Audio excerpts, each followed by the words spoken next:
Hello, thanks for tuning in. We are Girls Guts Glory, back for some more D&D. Thank you to Wizards of the Coast for sponsoring us. Some of our background images are Johannes Plenio from coolfreepix.com and Rachel, her background image. Tell us, Rachel. James RPG on Patreon, I don't know how you say it, but he does these animated D&D Zoom backgrounds that are so cool. I also have a Waterdeep one. I love them all. I have bought pretty much all of them. They're great. Check them out. So yeah, check them out. And thanks so much. I'm Kim Daugherty at Kim Daugherty, and I play Daisy Gamwich, and I'm a changeling artificer. I'm Erica Fermina, also known as A-Style Pixie everywhere, and I'm playing Leaf, your goblin druid. I'm Alice Gretchen, and I'm playing Valara Nailo, your centaur bard. And I am Kelly D'Angelo. Hello. I am now playing Jacques de Coeur Gions, a furbog cleric. I'm Kellen Coleman. I'm at Kellen Coleman at all your places, and I'm playing Rufus Ripon, your gnome wizard. And I'm Rachel Seeley, your human DM. Who wants to give me a recap and maybe get advantage on one roll for this episode? I'll do it, I guess. All right, Rufus. I'll try to do it short. Okay, so we woke up, the four who were in what were we called? Plains of Penitence, and we woke up and we were freezing, a little burnt, and or only two of us woke up. Daisy woke up, and there was a guy standing there, and we were in a dwarven fortress. There was Snowskirt Mountaintop. Okay, so there's Snowskirt Mountaintop. We were in Tentowns, we found out. But they had a little talk, and Daisy was finding out who he was, and then she started carrying Leaf, and they started walking away. Leaf woke up, and they noticed that he was wearing a symbol of a balanced heart. Or Leaf, I think, noticed that. Then they realized, no, somebody did. Then we realized that where the other ones they went back to us. And Valara woke up and was talking, and then eventually I came to, Rufus did. We all rolled for something that I guess we'll find out later, that new things started happening to us that we noticed, but I'm not sure what we were allowed to say about that. Then we all went to town. We went into a church, a holy place, and Valara all of a sudden was like, her eyes were burning and she couldn't really see. So I'm allergic to the church. Yes. And we know that the deity for Jacques, who is Jacques of the Giant Hearts, and he's very symmetrical and handsome. His deity is Blanca. And so we went into the church, and she couldn't see. We went into the side room where there was cots and stuff. And what did we do there? What did you do there? We ate food, and we got to know each other, and we tried to figure out, are we alive? Are we dead? We don't really know. It's come to that we've realized that we are in between, maybe undead. And then I think we decided, we went back to where we had been found. We found parts of Calliope and Artemis. Then we talked to Deppin on the scrying glass, and that he couldn't hear us where we were. So when we went back there, he could hear us, and he told us that Sebastian was still there, and he was no longer alive, but he wasn't sorted. So he was with Deppin. They're keeping each other company. We don't know where Lissam is, but we feel she's fine because we saw a thing, her place, like a snow angel situation. And and then we decided, we found out through Jacques doing his magical things that Aural, however you say it, is in the world we're in now, so in the living, and there is some chaos wreaking, and things are going to get real shitty, basically, if we don't try to stop her. So then we decide to go. We go back into town to gather supplies. Leaf gets a disguise because we have to go back to Dunmauger, where is near or is the place that he doesn't want to go because someone wants to kill him. I think his father, not his frog father, but his goblin father. And so we have to, so he gets a little a magenta eyebrows and mustache. And then Daisy gives us some extra winter clothes. Leaf gets a Russian white fur hat. The rest of us get various things. While we're doing that, Jacques is talking to his people and telling them that we have to go. And I think that's where we are.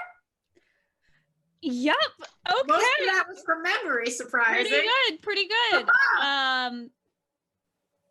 There was also a moment in the last game where Jacques asked for a vision, and he got many.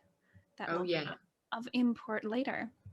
So when we left off, you were headed. I forgot. Yes, you have your electric blue lightning bolt. Electric blue lightning bulb in a sort of faux hawk situation. Yeah, that's making me younger. Okay. Yes, you look very fashionable. So you're on your way out of town right now, and there are a couple people that wave you goodbye, especially Jacques. You see a lot of the kids come out, and Valara, you notice as you're passing by this short building, but it's very long.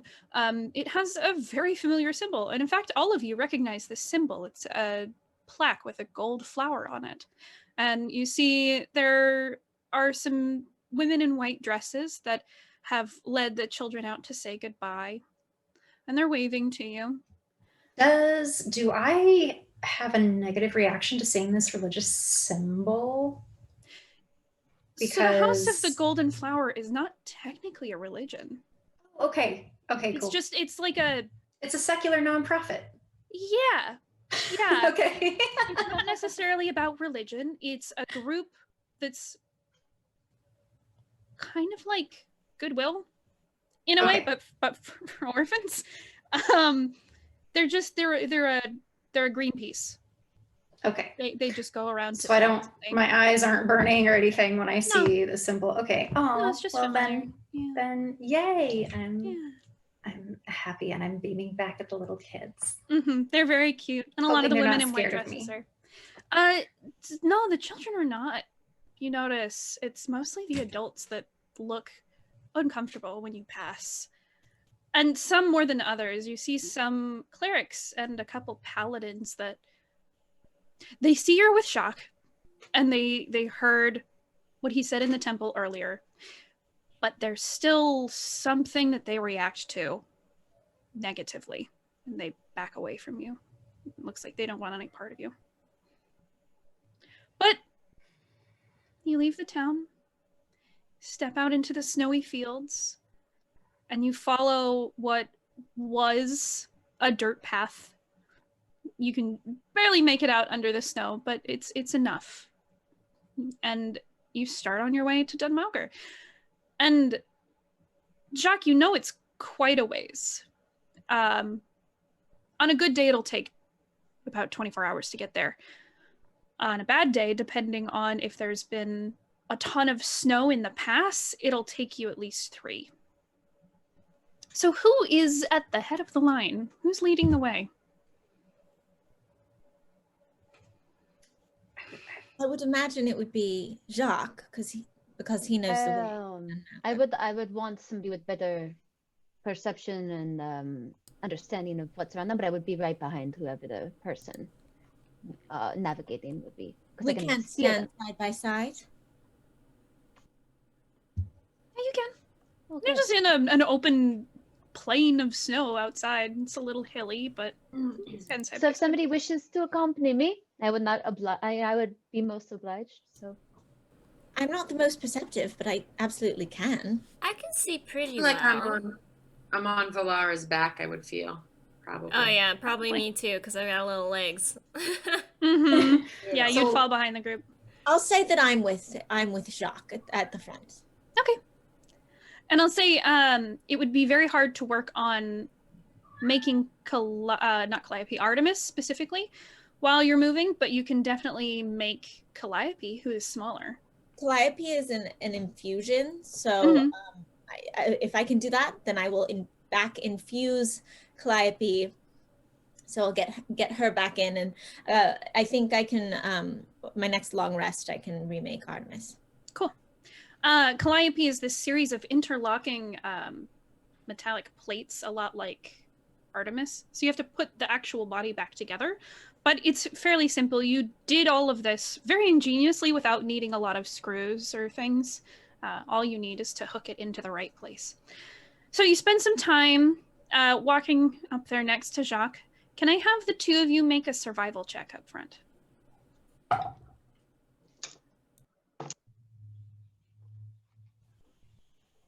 Nine. Okay. Oh wait, you know what? I might. Is this gonna? How necessary is this? You know what? I'm gonna save my flash of geniuses. I don't know how necessary is it. It's not gonna for the 7.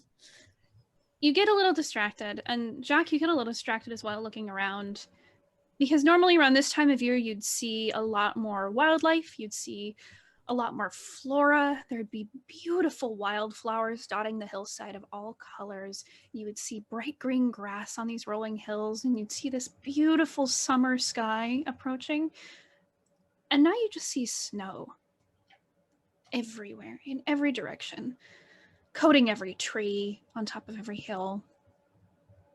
And Daisy, you're a little too preoccupied with creating Calliope and putting her back together. And it takes you a couple minutes, but you realize you've kind of lost the path, which was already covered in snow to begin with. I mean, I don't know where we're going anyway. Yes, unfortunately, seems like the path is snowed over so much it's hard to see which way to go. But if anybody has any sort of natural navigation skills, it might be the time to help to guide or point us in the northeastern direction, whatever direction this happens to be the city. I mean, I can try. I spent a lot of time in the woods. So this isn't quite my place, but I've been around outdoors a lot. Roll a survival check. Okay. It's like survival or perception? This is technically a mountain area. Ooh, what'd you get? A nat 20. A nat 20? Whew! With your nat 20, everyone else has been kind of paying attention to other things, but not you. You're paying attention to where you're going. And ahead of you, you see where the path ends up. You don't know where the path is right now, but you know where it is up there. And it goes into what looks like a crevice, an opening between two jutting hillsides. One's a little bit shorter than the other. It's this narrow path that goes through. And you can tell the road, whatever it is, goes there. Yeah, we gotta go back up that way. Oh, the winter path, I forgot. Yes, does everybody have a source of light? I do not. I think I might not have the necessary abilities that you will have. I mean, I've got, I think, a torch, maybe. You have basic necessities on you, all of you. Just like a basic explorer's kit if you need it. I mean, I can make us a bonfire, but that's not really portable, you know? I have a torch. But that's perfect. I can also use my torch. I have dark vision, you know, so. Very well. I'll take a second one just in case. Appreciate it. Sure. Right. So you head over to this opening in the side of these two hills. And as you step closer, you notice that the snow kind of disappears into it. And you look up, and this series of what's essentially wooden pallets that get put together high above you form a roof so that the snow won't come down and you can see your way very clearly. And in this space, it's a little bit of a squeeze if 2 by 2 walk together, but you can still manage. It's warmer in here because you don't have the chill from the wind and you don't have any snow underneath you, so you don't have to worry about your socks getting soggy either. And now you can see the road beneath your feet, and it is a proper road. It does have rocks and stone embedded to make it a little bit flatter for caravans. And this winter road is specifically to facilitate travel between Dunmauger, the larger town, and the smaller towns to the south of it, including Tentowns. So you head through. It's a fairly straight shot through the hills, honestly. It ducks off in a couple of places that look like little tunnels that were formed. And Jacques, you know not to go down those. It's not going to lead you where you need to go. It's going to lead you like deeper into the mountains. Some of them are just dead ends. Usually places for people to sleep if they need to rest. Sometimes a little dangerous. So you know to stay away from those. And you keep going through this tunnel, essentially, until you get to the other side. And you're greeted with, again, an expanse of white snow and rolling hills. And it looks like you're on the top of a crest. And ahead of you, you just see hills going for miles.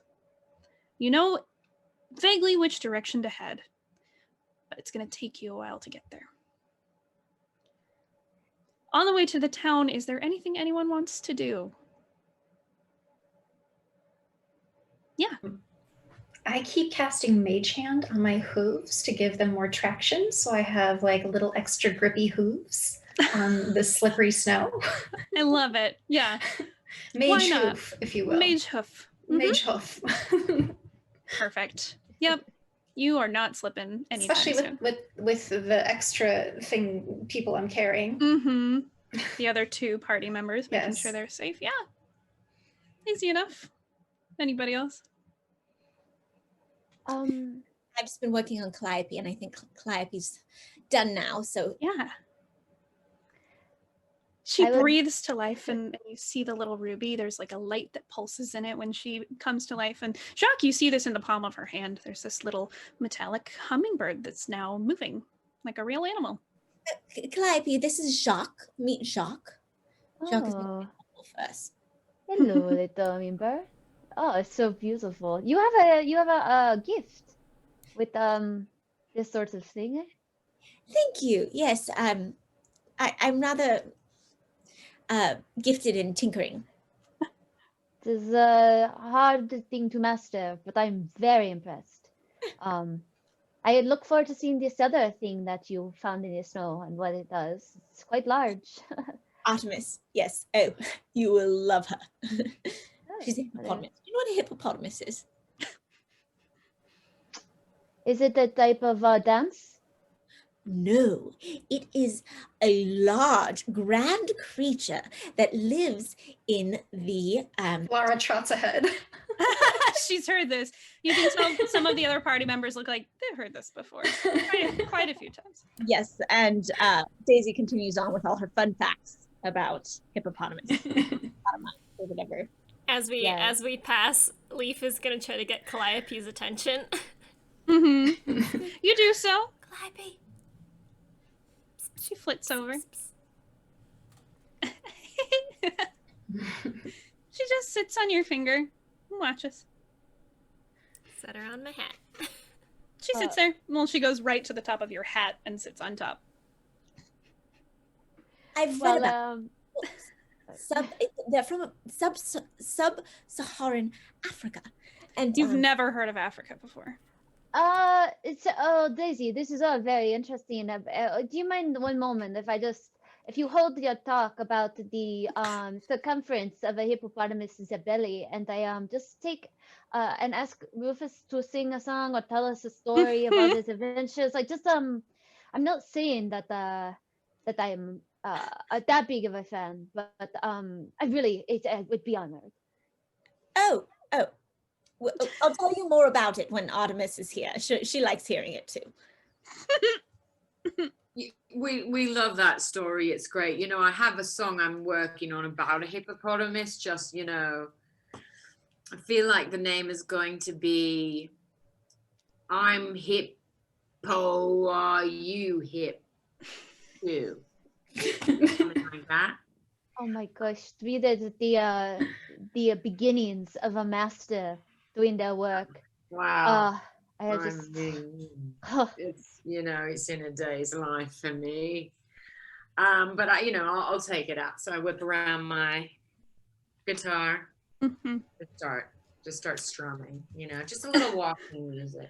And Jock, you see Rufus strumming on this guitar that looks like it's made of stone. It's like a porous volcanic stone, and it's been carved intricately on the inside to be hollow, and he has a series of metallic strings on it. It's fascinating work. I'm missing one at the moment. I know, just, Yeah, you sometimes skip a note. Didn't your friend give you one? You can make me one. No, didn't your friend give you one? Oh, yeah, the golden string. I take it out. I take From like a Rick Meager. Rick Meager, that's the guy. Your bruv. Yeah, who would love you. He would love you, Jacques. Oh, Rick Meager would love you. So I string it, I do, Look at that. You now have all of your strings. And when you play that gold one, there's this vibration that goes through you. Valara, you feel it. Whoa. All of you feel it. Mm. You feel joyous. It makes you happy. You can't even help it. It's an automatic sensation of cheer and joy and hard rock. Cheer, joy, and hard rock. Yeah. What everybody needs. Yeah, man. Rock on, Rufus. Thank you. Who is that little squirrel? It was Calliope. I'm so happy when I'm playing that I'm just hearing people cheering and calling. Yeah, honestly, you almost feel like there's an entire crowd chanting your name, and you begin to have just fond memories of your friend Rick and all your wild times. You remember a specific time at the Rock Hard Cafe. Oh! Yes.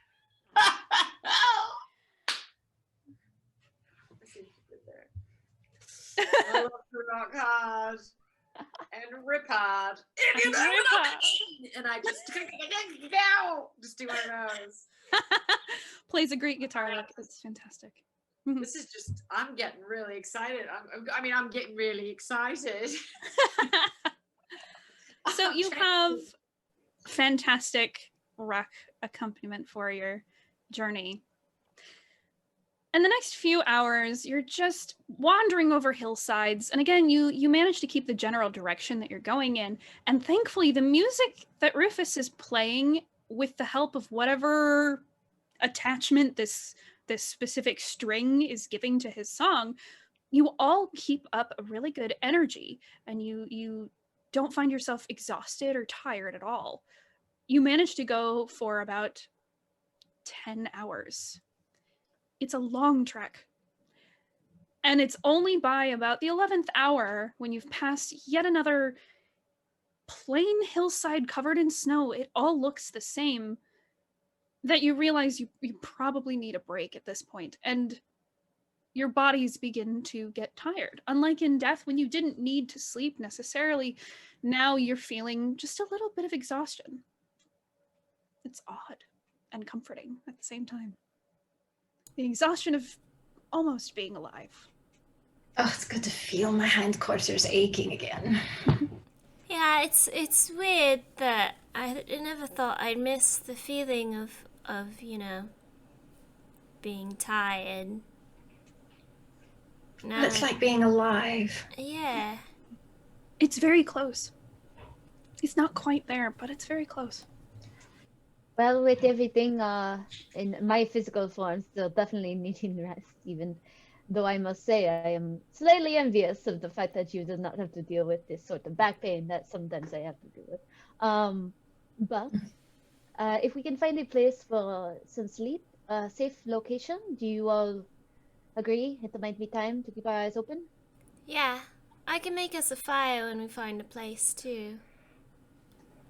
Right? Does anybody have sort of preset camping requirements or provisions or anything like that? No? No. I was We simply spacing pitch out. a tent or something. Okay. Not much of a camper, my dear. We kind of just slept on bedrolls. I have bed rolls and all that, yeah. And I have pots and stuff to make apparently food. You have the basics. Yeah, you have the basics. Yeah, the basics, and, you know. But to be safe from the natural elements, if we're just doing tents and bedrolls, we might want to find a place that has some cover, or at least maybe something, some sort of roof. Like here, when we went into the mountain, it was a little too early on a excursion, but I feel like we need something like that, if you agree.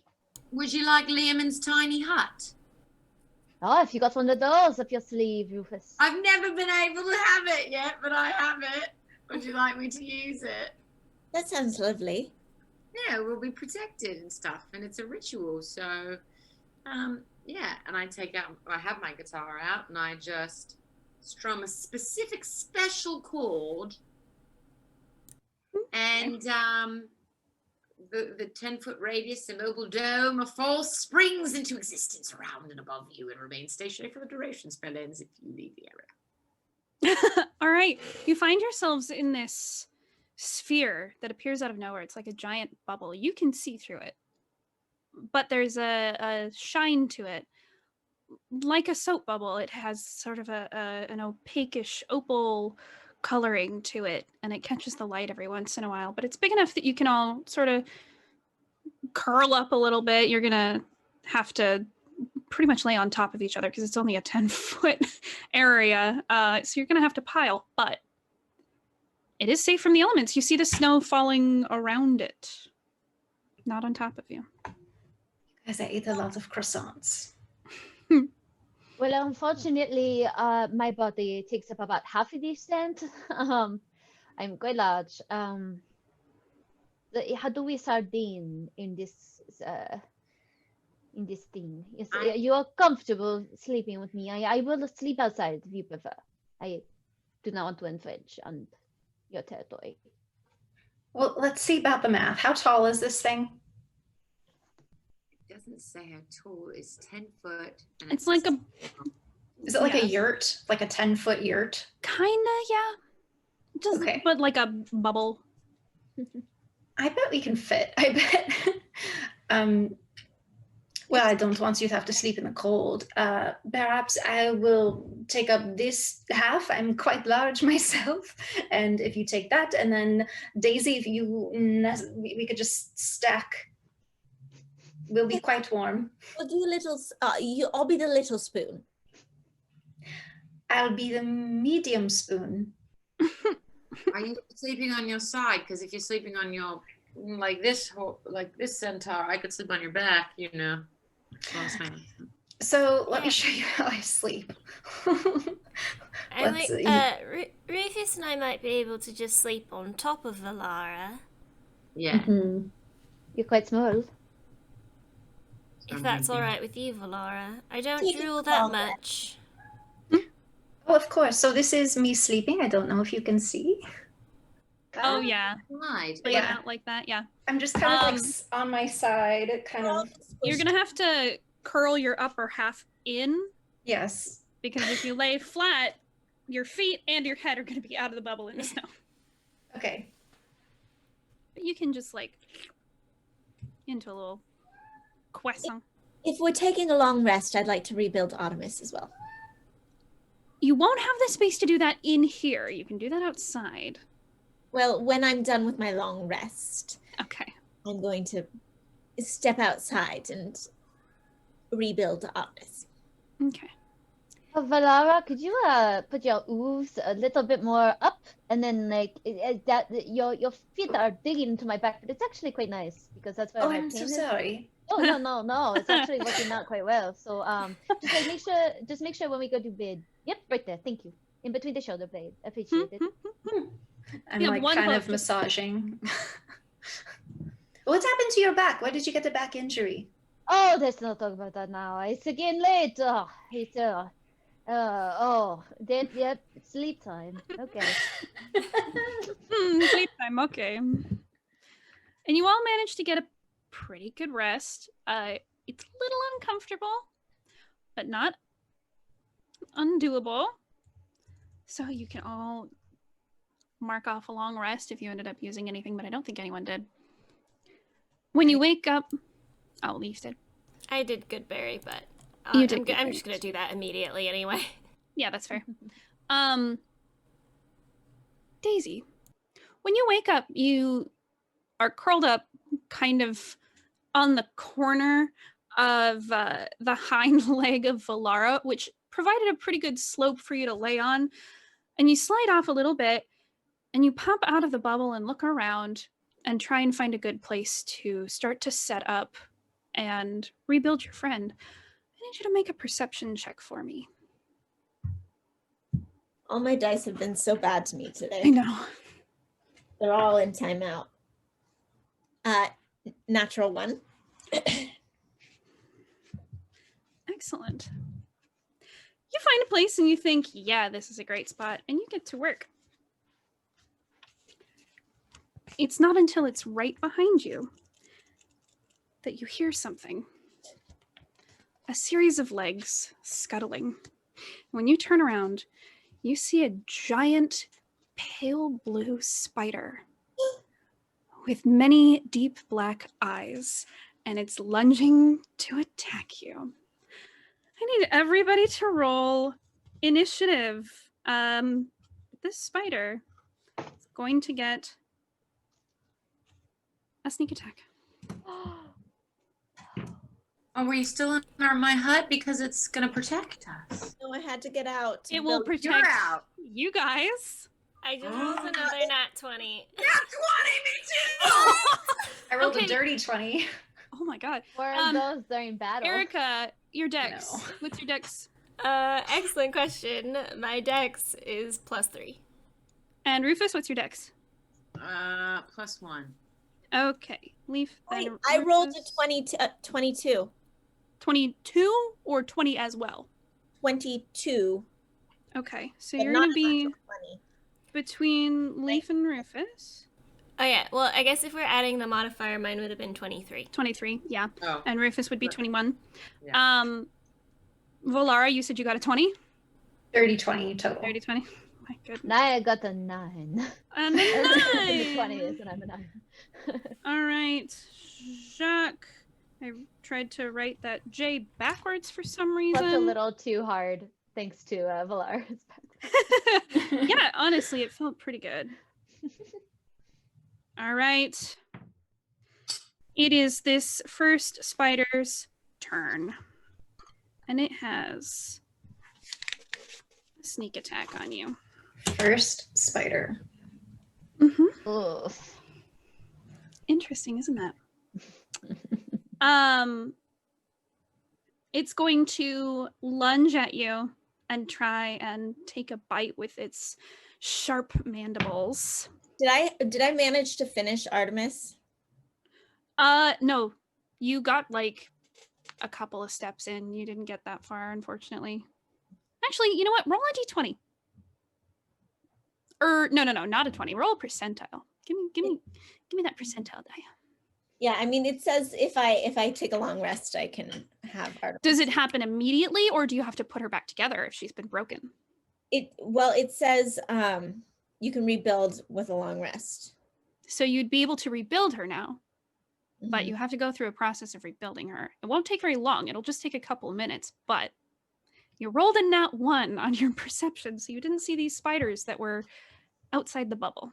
Yeah, it says at the end of a long rest, you can create a new steel defender if you have your smith's tools with you. So You'd have to create her. okay, She so doesn't just percentile appear. die. Mm-hmm.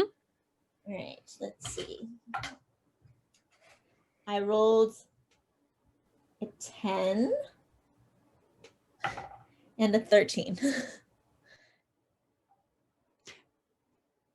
So you It's a got like, I rolled a 13, a 10 and a 3, so 13. gotcha. You got 13% done Cool. with building her. So you put a leg together. So you have one leg that's articulated and it's just moving back and forth in the snow. So this spider is attacking you. It only got a 14. All right. He's going to back up. And that's all he's going to do for now. Oh. All right. we're at the top of the round. Leaf. Through this opaque bubble, you see a blurry shape moving sort of near Daisy. You can't tell what it is. It might just be snow. Oh, goodness. I'm gonna stick my head out of the bubble. Okay. You see a spider. A large spider. A little larger than you. And it's backing up away from Daisy. Can you make a perception check for me?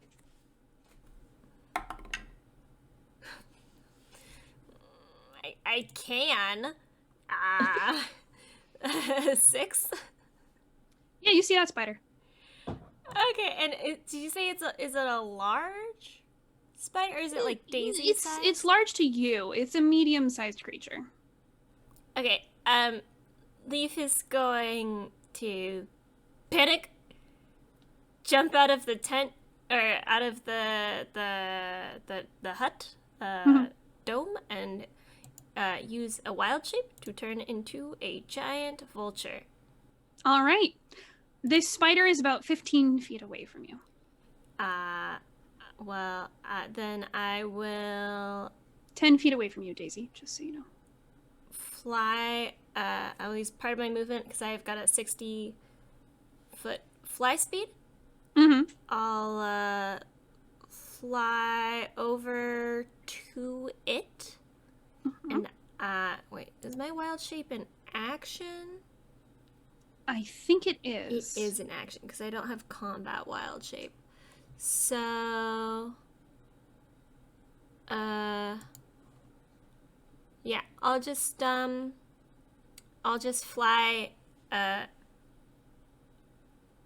So I'm like floating over Daisy, and I'll just like caw at it, like. Okay. This is my big bald head. This vulture comes out of nowhere, Daisy, and it's hovering over you, but it seems to be like angrily cawing at this spider who hisses low in return. Is that all? Yeah, I don't think I have a bonus action as a vulture. Okie dokie. Daisy, it's your turn. What would you like to do? Wait, didn't Rufus roll a natural 20? He did, but he's a 21 total. Yeah. And a nat 20 doesn't really do anything in initiative except put you high on the list. All right. Well, Well, I want to go last anyway, so. I mean, you're next. I know, but you know, it's better than the next. I'm going to cast. Actually, I'm going to pull out my crossbow Okay. and shoot. Okay. Roll to hit. Each of you dice has not done me bad today. Pick one that's not in dice jail. That's better. At 24. Yeah, that'll hit. Roll to do your damage.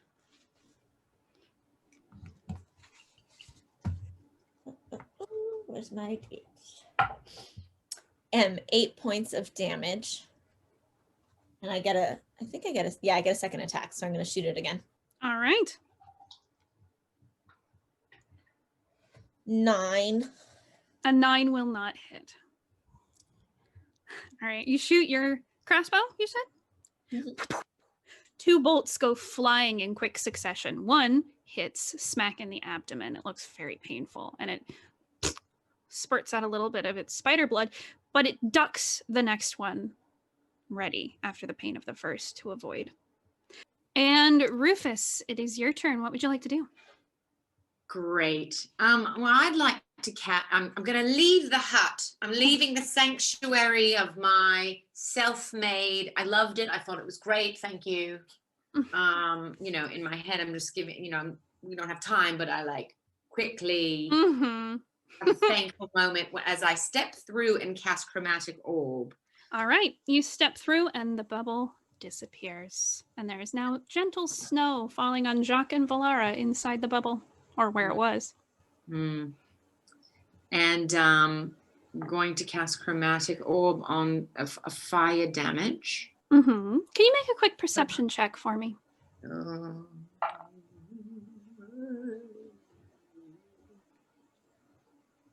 7.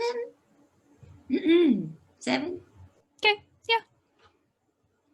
So you're gonna do fire damage? I was thinking, because he's icy, right? I was thinking ice and fire, but probably wrong. Oh, who knows? You won't know until you yeah. try. So true. Oh, that's fun for me.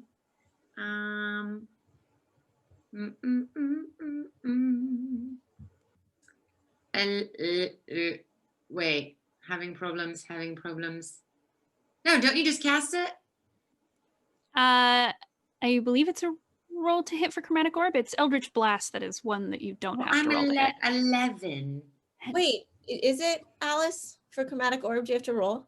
You know, let me double check. I don't. No, I don't. I think you If the attack hits, you do have to roll to hit. You Oh. roll a hit. Oh, Yeah. hit. Wait. Chromatic Orb. Hold on. I did it wrong. Chromatic Orb plus 6. So 11 plus 6. So 17. Okay, a 17 will hit. Yeah. Do your damage. Do your fire damage. Okay. Thank you, D&D Beyond. 15. 15 damage. You throw this fireball, this fiery orb of energy straight at it, and it pierces through its thorax like a bullet and goes out the other side. And you see the creature wobble shakily on its feet until it falls to the ground. Yeah. Anything else you'd like to do in your turn? No, I don't. I don't think I have much bonus, bonus actions. Okay, I'm good. All right. Jacques, it's your turn. Okay. Can you make a perception check for me? Yes, this snow's falling on my face. Oh, that's a good one. Perception, it does say 24. Perfect. I'm glad you rolled that 24 because when you wake up, you look over your shoulder on instinct and you see 2 other spiders coming down from the hillside towards you. Hey everyone, we got more company. So I hop up, and I'm gonna hopefully. How far away are they? One is about 20 feet. One's about 25 feet. Okay, great. So I hop up and I'm going to point out one finger. Let me see. Should I do this one first? I'm going to do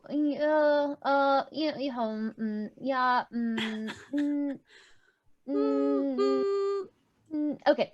I'm going to knock my crossbow and go to shoot one. Okay. And then that's the first thing I'm going to do with my action. Excellent. Roll to hit. This is not very good. That is only an 8 to hit. Does not hit. Okay. So so I go to hit and then miss, and then I'm going to cast spiritual weapon nearby as well. All right. Go ahead, and you're moving it towards him or leaving it close?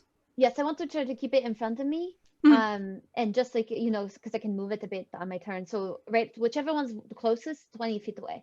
Okay, cool. Cast it right in front of it, and it's a mace with a spiked heart. Yes. Okay, great.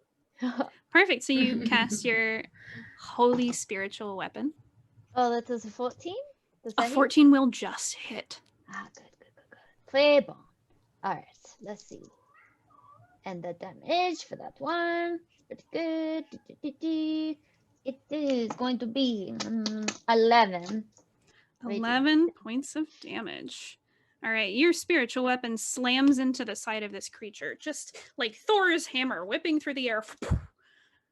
And it deals some solid damage to the side of this spider's head? Question mark. All right, anything else on your turn? No. All right. I am realizing I did skip Valara. I'm sorry. I Oh. crossed your name off instead of the spiders who was right underneath you. So Valara, That's okay. I apologize. We're going to put your turn right here. And when we start back up, you're going to be back in initiative order. What would you like to do? That's totally fine.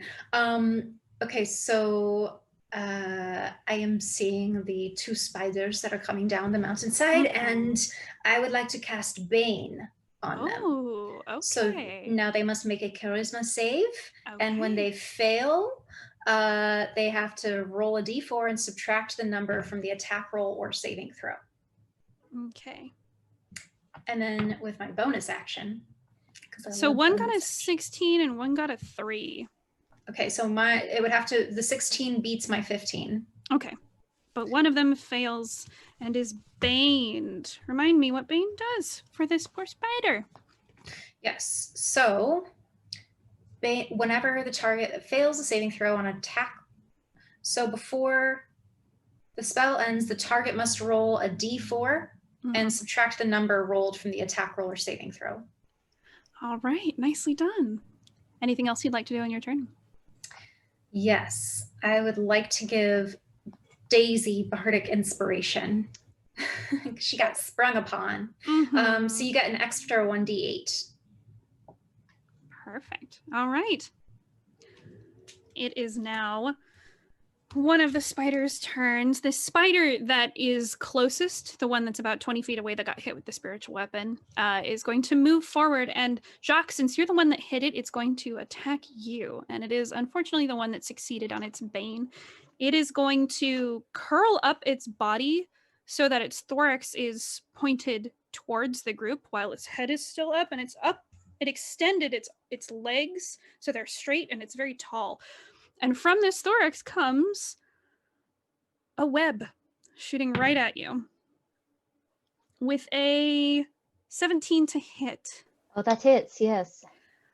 And Jacques, you are restrained, and on your next turn, you can make a strength saving throw to try and break out of it. You take 2 points of cold damage. Sutados. Thank you. Yeah. And that's all it's going to do. The other one who was baned moves forward and is now about 15 feet away. Valara, it's going to try and web you as well, but I will deduct a d4 from its attack roll with a 7. I assumed it wouldn't hit. No. All right. We are at the top of the order. Leaf, what would you like to do? You see 2 other spiders coming down the hill after hearing Jacques, who thankfully got a 24 on his perception, sees these 2 spiders and lets you know. How far away are they? From you on the other side of the bubble, there's one about 20 feet and the other's 25 feet away. Great. I'll fly to the closer one. Mm-hmm. And That's the one attacking Valara. Mm-hmm. And as a vulture, a giant vulture, Mm-hmm. I have a multi-attack. Okay. Does the vulture have a mustache? That's a good question. Does the vulture have a mustache? Yes. Perfect. A pink mustache. This Magenta. spider looks... You can't quite tell expressions on a spider's face, but if it had an expression, you know it would be confused. Okay, so does an 11 hit? An My 11 beak will attack. not hit. Okay, well, now I have a claw attack. Okay. 21. A 21 will hit. Your beak tried to peck at the eyeballs, but the spider was maneuvering its head, and you manage, while it's maneuvering its head, to catch it with your claws. And it's going to take 11 points of slashing damage. You slash clean through the neck with these massive talons, and with a little sound escaping, its head falls off and the body falls to the ground. There's now 1 spider left. Can I use the rest of my movement to go over to it? Sure, if you'd Or like. it's close, because I have 60 feet flying speed, so I went Yeah, it's 20. 5 feet away from you. Oh, Yeah, it's 20 and then I've got 25. it. So I'll just turn to it and look at it menacingly as a giant vulture. Okay. All right. Daisy, it's your turn. What would you like to do? You see there's a spider about 25 feet away from you right now. I'm going to shoot it with my crossbow. Erica? I just realized that as a vulture, I have pack tactics. So if I had an ally within 5 feet, I would have had advantage on. From that one, They weren't within 5 feet. Oh, they Why weren't within wasn't 5 it? feet of Valara? Yeah. Or It was a little further away. Valara wasn't within 5 feet of me? No one was within 5 feet. They both tried to do a web attack, which is a Okay. range. Okay. I just wasn't sure if any of my allies were close to me. Yeah. I mean, you also don't need advantage on it because you killed it pretty handily. Yeah, that's true. Yes, I forgot. I just remembered that I missed my first attack. Anyway, go on. I mean, it's still Shoot dead. it with my crossbow. Shoot it with your crossbow. Roll to hit. Oh. Natural. Oh no. What is wrong with me today? Grab a different set of dice. Daisy, I need you to roll a d6.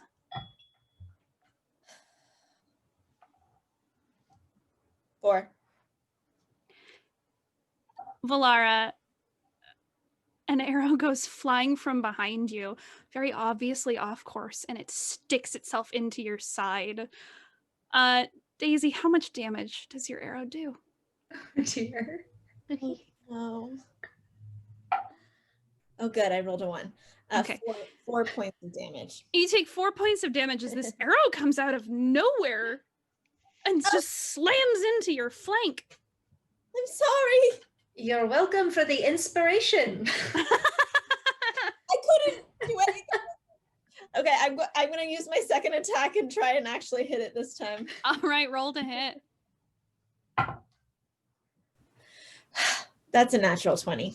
Oh, Yeah, there we Yay. go. do your damage. Critical hit. I Finally. like that. I like that. Okay. So I get to double it, right? Yes, you do. 4, 8, 9, 10, 11 points of damage. 11 points.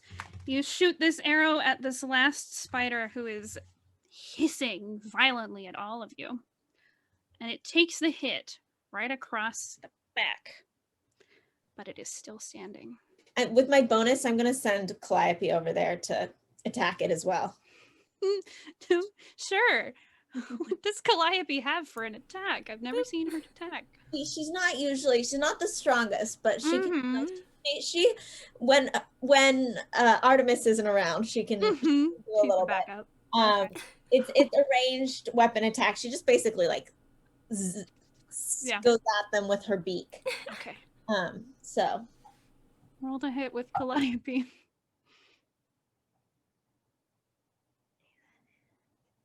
14. A 14 will just hit. Okay. Your damage as Calliope darts around this spider's head, pecking at its eyes. And she does 7 points of damage. Okay, 7 points. She actually takes out a couple of the spider's eyes. You hear this ugly squelch and a pop as she digs into one of their many multifaceted eyes. Well done, Calliope. Well done. Well done, Calliope. She's All not right. violent. Mm-hmm. Rufus, it's your turn. You see one last spider barely standing with weird spider fluids gushing from its face.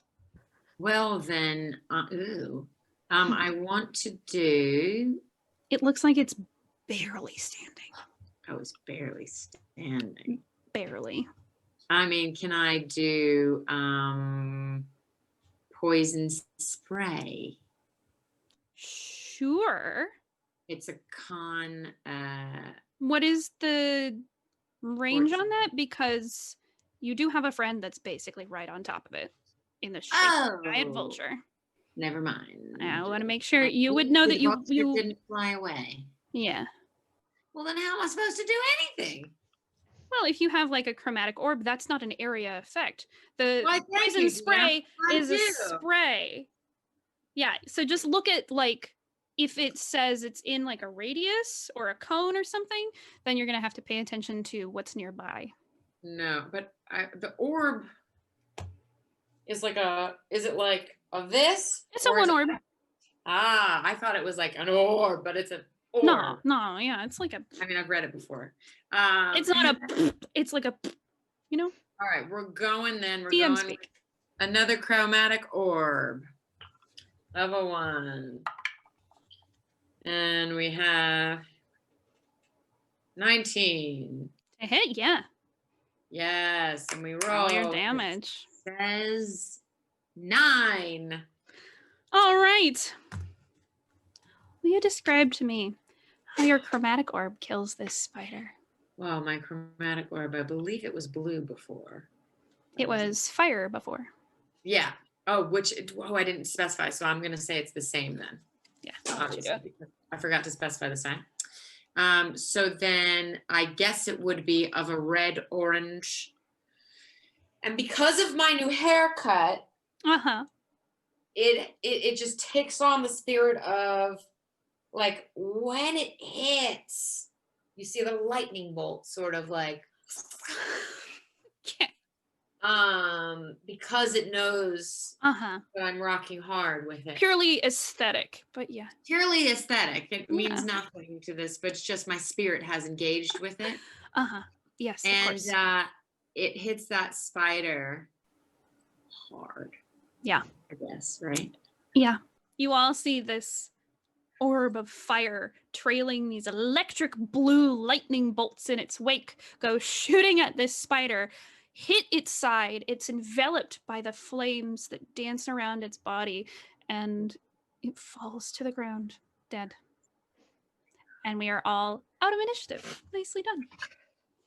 I wasn't doing well. I was not. I was hurt. Whew.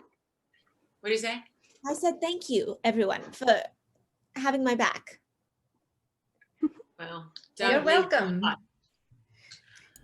Oh, and Vulture I'm just so nods. sorry, Valara. Do you need me to heal you? It's just a scratch. It was what, 4 points of damage? Yeah. It's bleeding a little bit. Are you sure? I understand back pain. I do. I can definitely help mend you if you wish. Sure, if it won't cost you anything. It always costs a little bit of something, but I can if you feel that you are okay, yeah, I can wait if you prefer, just to be safe. Let's wait until maybe we really need it. If it starts acting up or gets infected, I will let you know. Please do. I'm going to try and finish what I started. Yeah. It only takes you like 5 minutes to put all the pieces together. It's just that you were interrupted very early on. While this is happening, Leaf, can you roll a nature check for me?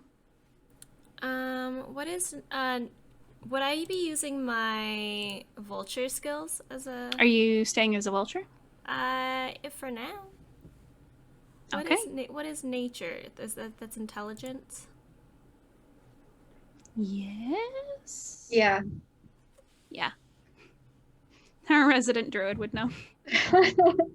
I miss playing a druid. I know. I miss playing a paladin. As a vulture, my nature check was 15. Okay, I'll give that to you. There's also a bit of an animal instinct there. You vaguely recognize the species. Because other tribes often make this trek through the mountains, it takes them like a week, maybe more, to get to Dunmauger. You've heard tales about these mountainous icy spiders, and you know they usually run in large packs, and they have a queen in a colony.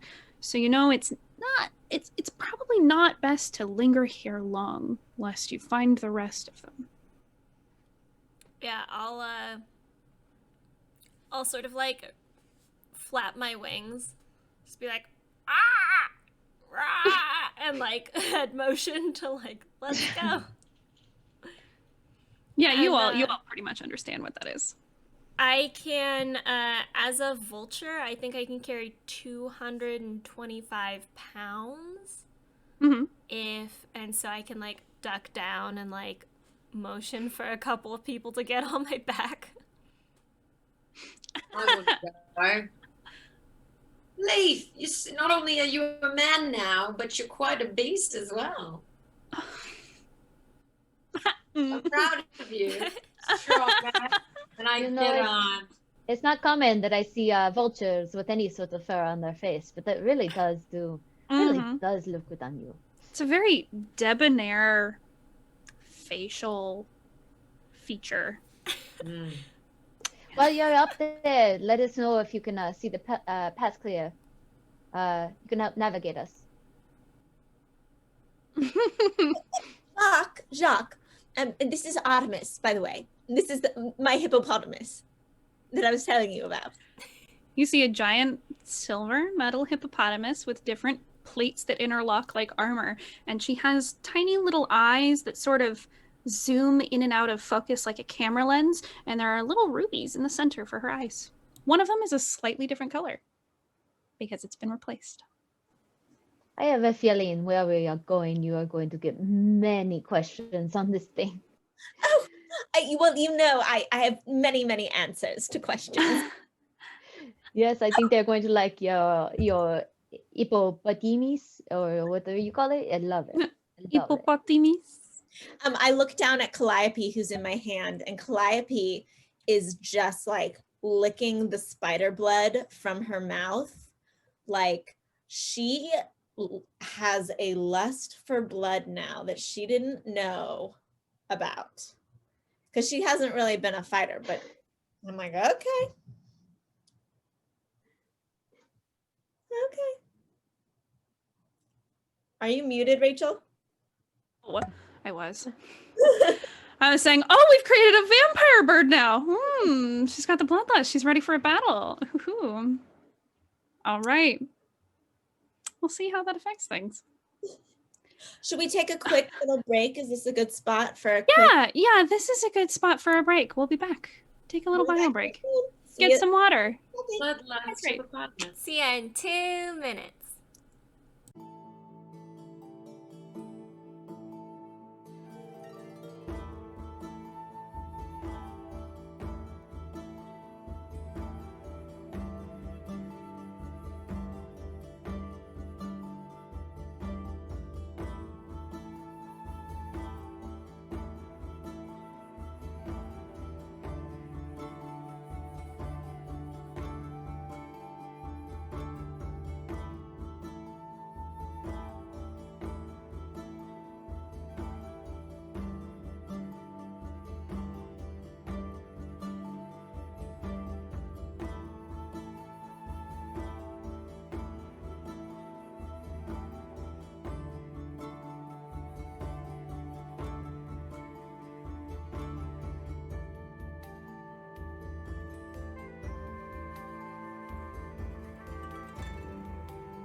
We're back from break. Thanks for sticking with us. Now for more D&D. And now for more D&D. You guys left off just in the middle of a tundra. You're just taking care of some spiders, and Leaf, as a giant vulture, still is giving you the move it along head tilt, and picks a couple of you up onto his back because he can now carry a bunch of weight. Who all climbed on your back? I know it was Rufus. Yeah. Did anybody else? I think I weigh more than 250 pounds. Yeah. I'm How big. much do you think Artemis weighs? I mean, she's metal. She's probably pretty heavy. I don't know how much an average hippopotamus weighs. I mean, I don't think she's like a baby. She's not like a full-sized hippopotamus. She's like a pig-sized hippopotamus. Okay. I mean, she's still pretty heavy. She is a construct. All right, she's just then we're not climbing on anyone. I was gonna say, wasn't she big enough to ride at some point? Oh, if she Yeah, so she wouldn't be able to be that small because she was big enough to ride at some point for at least your 2 small ones. So she's a little bit bigger than a pig. Like, pigs are pretty big though. Like, Pigs get pretty big, Yeah. but to have a gnome and a goblin riding on it, it's got to be a little bit bigger than the average big pig. okay. Maybe like a very large boar. Or like a state fair winning pig. Yeah. You know. Well, you got to make sure it's also a size where you're not going to just destroy the joints on the tiny little legs. So it's got to be a little bit bigger. But regardless, not the full size of a hippopotamus. Still Well, pretty Clyde heavy. and I will just get on Artemis's back then. Go Okay. for it. Yeah, I could probably carry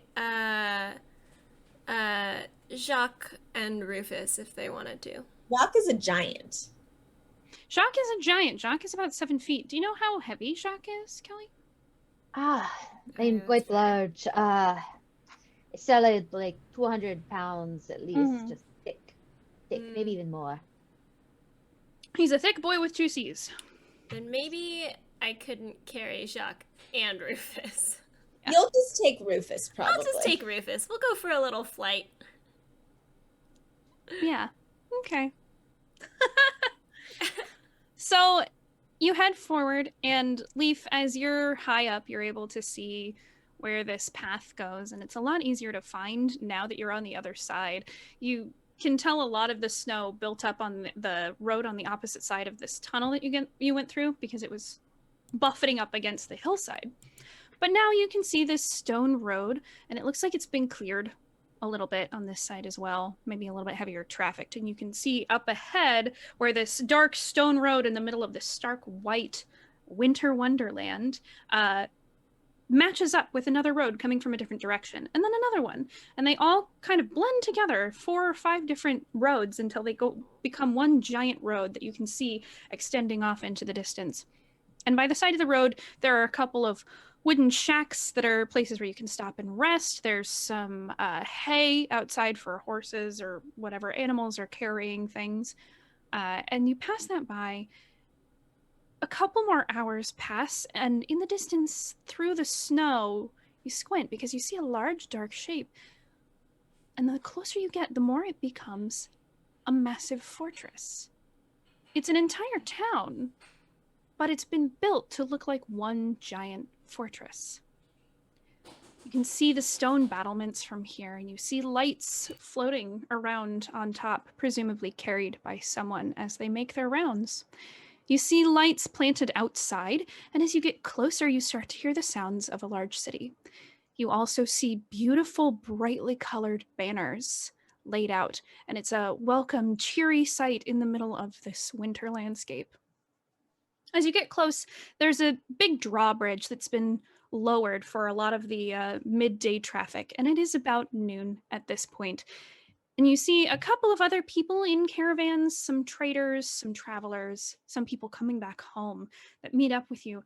And you all sort of file in together in this clump of people. And there are 2 guards on either side that go through and they check caravans, and they check carts, and they check your belongings as you go in. And they stop you. And one gentleman steps up, and he's actually a large furbolg, but more traditionally so. He has a little pink nose. He's covered in a very soft, short fur.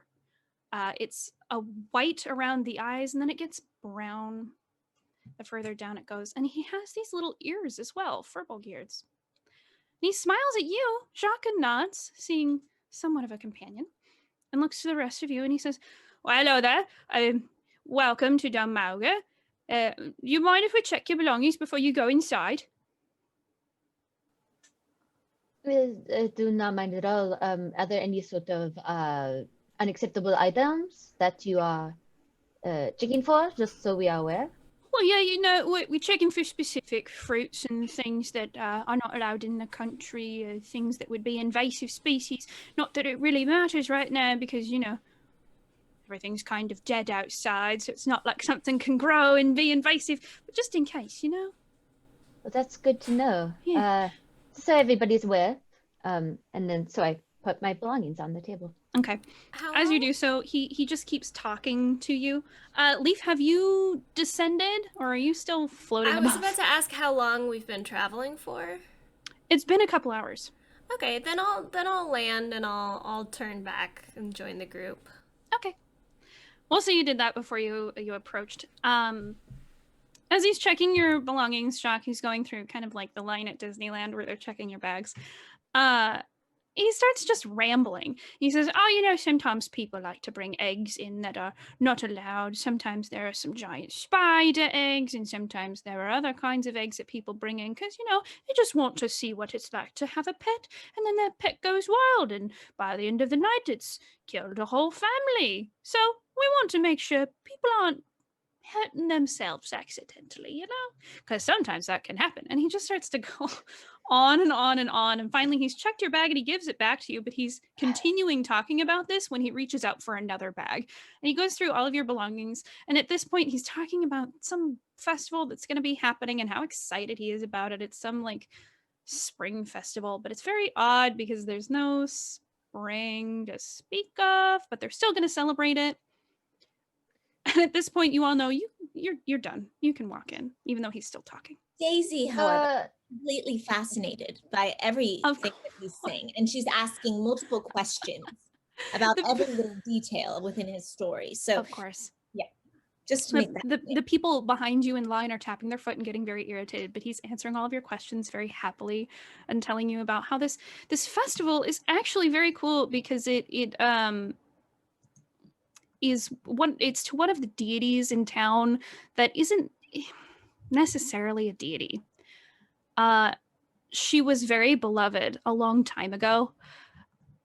There's not much he can tell you about her, just the fact that he is excited for the festival and how colorful it's going to be. It's always very bright and cheerful. Oh, Daisy, I see that you are standing there holding up a line of about 25 people. But I forgot to mention, I saw a library down the street. So, Oh, a library.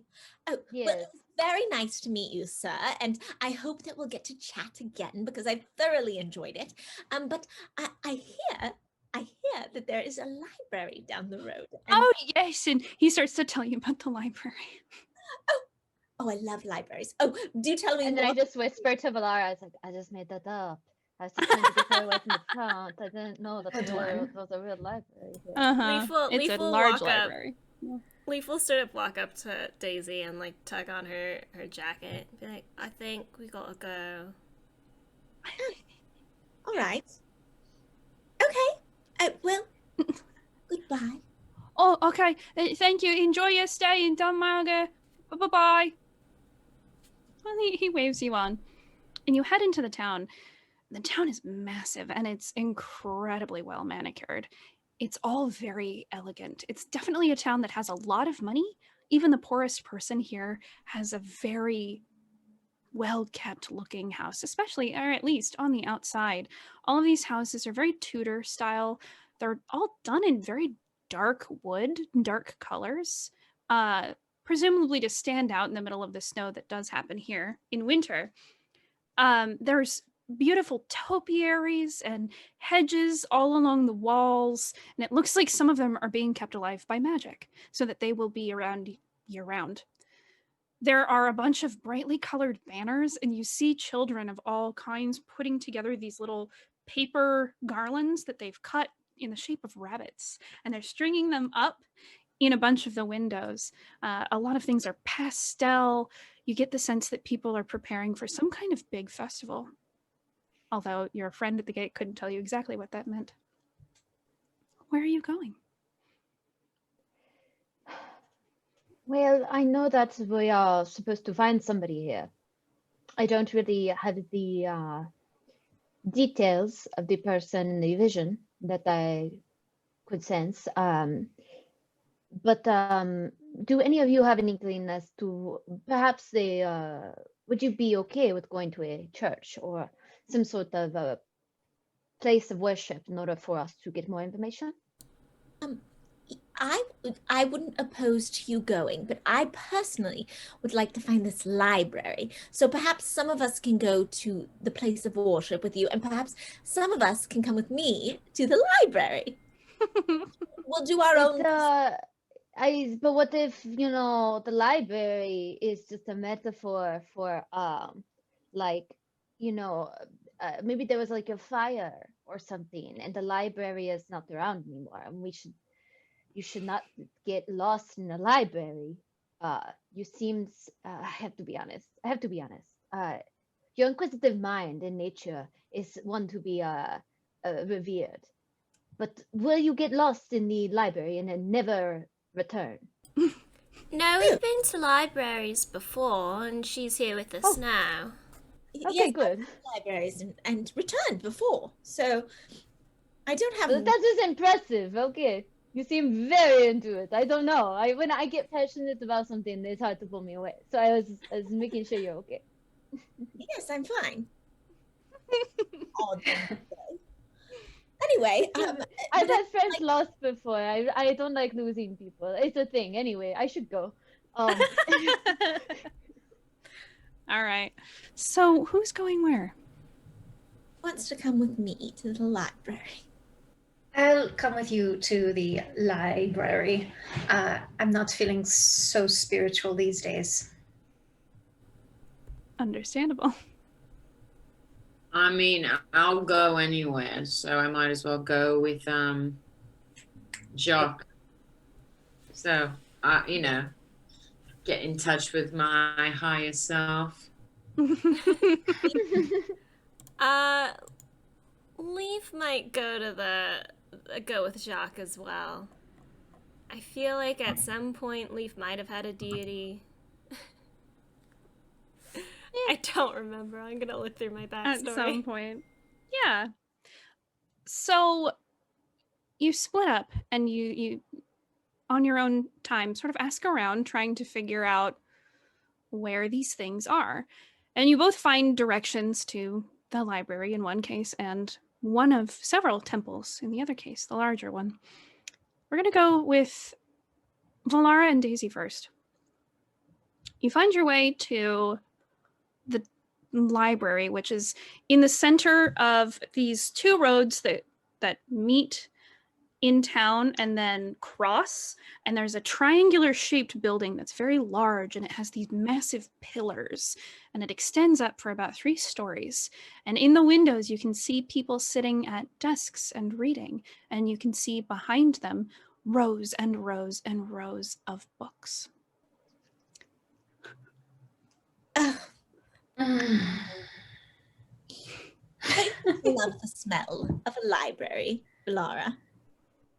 It's very lovely. It's the smell of old books. And you go up the steps outside and you open this large, dark wood door, almost black and heavy, but very beautiful. You open it up and you go inside and the smell hits you. And there's also a light smell of coffee being roasted somewhere. Ooh. And also No, just that a does hint smell of good. a hint of tea, maybe a hibiscus tea somewhere. And you step inside. Immediately in front of you is this huge pillar that goes from just the floor to the ceiling of this first floor.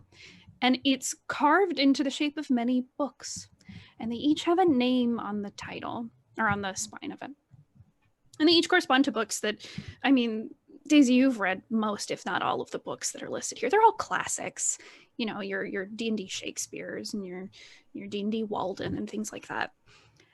And the room extends beyond, and you see it opens up in the center like a mezzanine, and each wall has those metallic ladders that slide around so that you can get up to these floor-to-ceiling huge bookcases that are covering every single wall. And there's a bunch that are free-floating as well.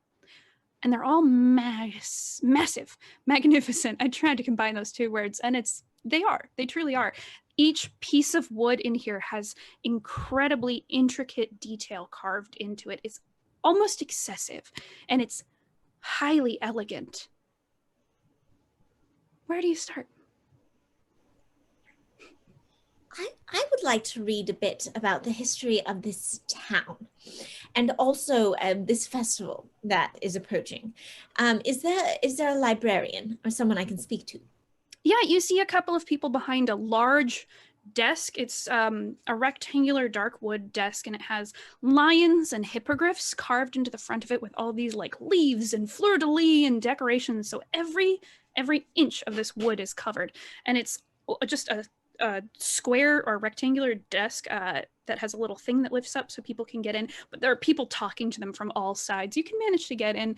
There's a young gnome woman who looks frazzled, and she's got a bunch of pencils stuck in her bun, and she turns around and looks at you and she says, "Yes, how can I help you?" Hello, I'm a visitor here. Welcome. Thank you. I was being told by the lovely man who was checking our bags. I was being told about the festival.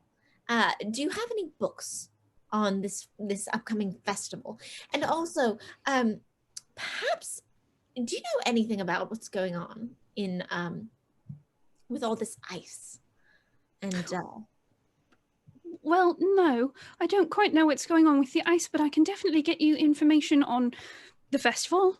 Hang on just a moment. And she goes over to a series of drawers that's on their side of the shelves, and she opens one up and she pulls out this massive metallic Rolodex, slams it down in front of you, and starts to file through all of these tiny fonts of various titles and where you can find them. And this, on the side, you see a label that says just festivals.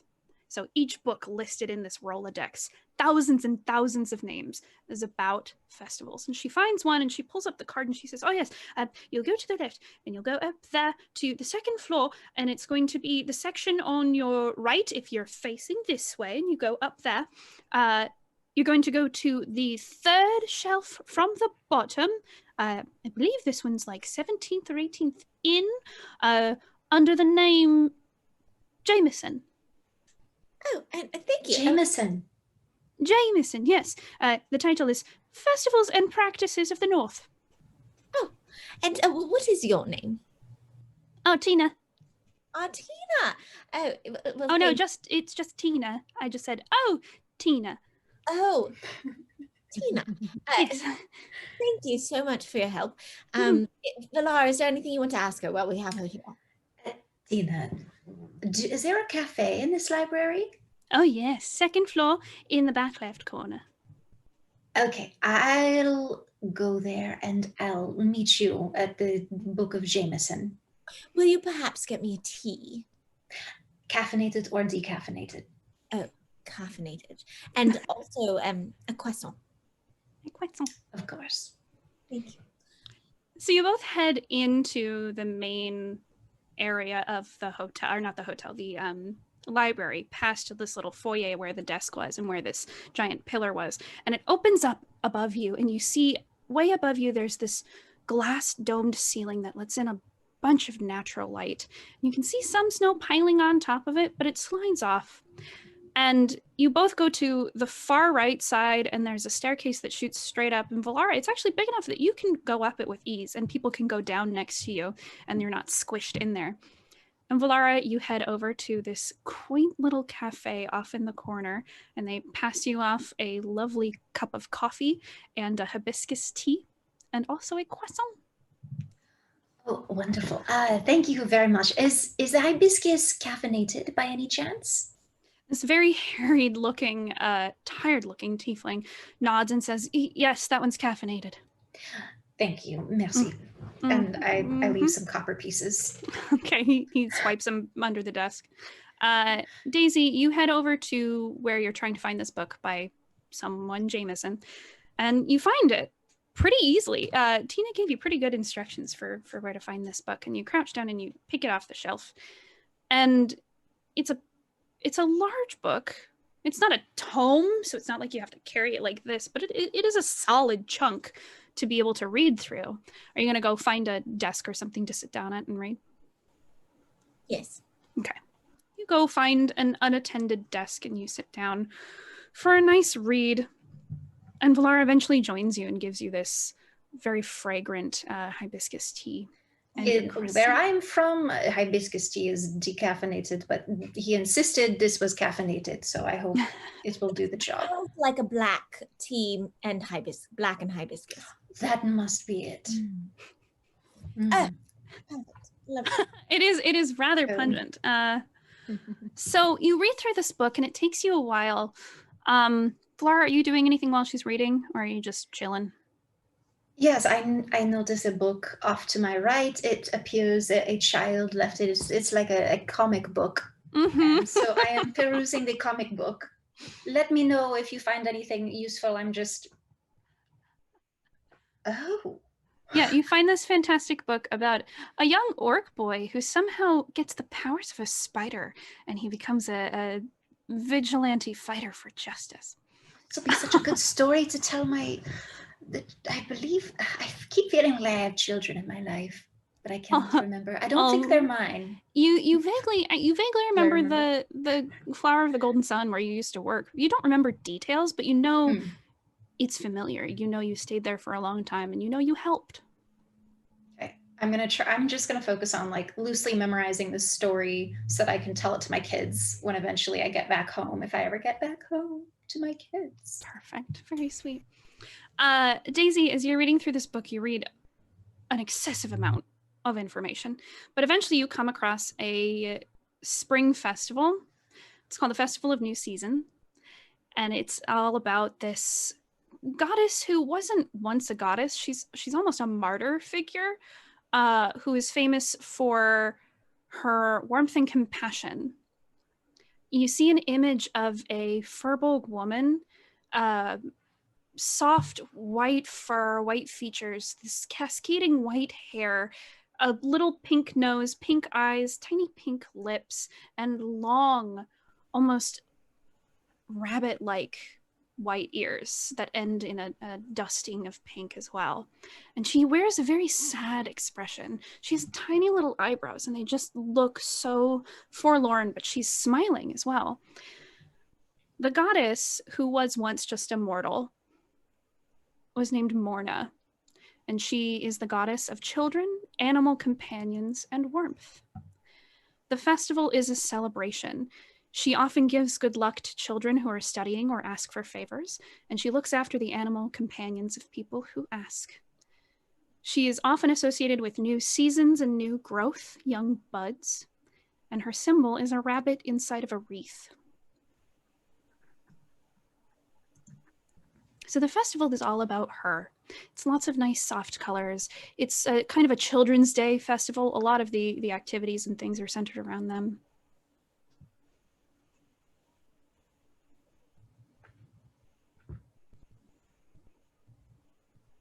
Well, this festival sounds lovely. It sounds like the perfect spring festival. Rabbits, growth, flowers, pastels. It is very delightful. Probably some sort of fertility festival. You wouldn't be wrong. In the meantime, hopping back over, no pun intended, to where Jacques has found a temple. This temple looks very similar to yours back home because, I mean, Tentowns and Dunmauger are not too far away from each other, but it is much larger and much grander. It has beautiful, massive stained glass windows depicting different deities of all kinds, depicting the mountain, which from here, actually, as the town is on a little bit of a slope, you can see above the houses with these curling smoke pillars from their indoor fires, you see Snowskirt, the biggest mountain in the area, essentially, peaking off in the distance, towering in the sky. This temple and that mountain, they don't look like the ones from my dream, do they? The mountain does, and the temple vaguely. You'd have to, what you saw was more a specific room in a temple. Yes. You'd have to see more of the inside to be sure. Well, this one looks like the most promising. Yes, everybody? Shall we? On our way in? Okay. All right. Do I know who this belongs to? Whose temple this is? The main deity is someone whose name has actually been lost. Okay. And instead of being dedicated to one god it is devoted to now many. There are small side shrines to a bunch of different deities. It's a beautiful white stone. It has those pillars that yours had. There's ivy climbing along the outside. It has a small garden in the front on either side that's fenced in, but it looks like there's a bunch of vegetables and things growing on one side, and a lot of beautiful flowers and spell ingredients, mostly for healing, on the other side. And you go in through these exuberant double doors, and on the inside you see everything coated in a beautiful white marble with gold vein. It is almost over the top beautiful. Tons of detail on every surface. There's a beautiful dome above you, and there's this gold band of metal carved up in the top that circles right underneath the peak of the dome. There are many side rooms. There are many pillars. Much like the library, it has like a floor and a ceiling for this first floor, all along into a path along the outside and back towards the back of the temple. But if you go through these pillars, you'll see it opens up, and you can see up into this beautiful dome that has a sun painted on it, and there's some kind of light exuding from it, some prestidigitation of some kind. Is there like a temple section to Blanca that perhaps there would be nearby? Yeah, you wander around for a little bit, and you find there are these archways all along it that open up into smaller rooms, and you find one that's dedicated to Blanca, and it looks very well taken care of. There are lots of offerings left there, lots of healing herbs specifically that she loves. Some very small rubies have been left, and candles have been lit. Do I see anybody around praying to her or overseeing this altar? Not overseeing the altar. You see a couple of people praying to her. They're in the back of the room away from the altar. One of them is eating bits of a pomegranate, and the other is just hunched over in prayer. It's two humans. So I turn to Rufus and Leaf, and I say, okay, so I think we're in the right spot to at least try to find somebody who can understand or decipher what I saw in that vision.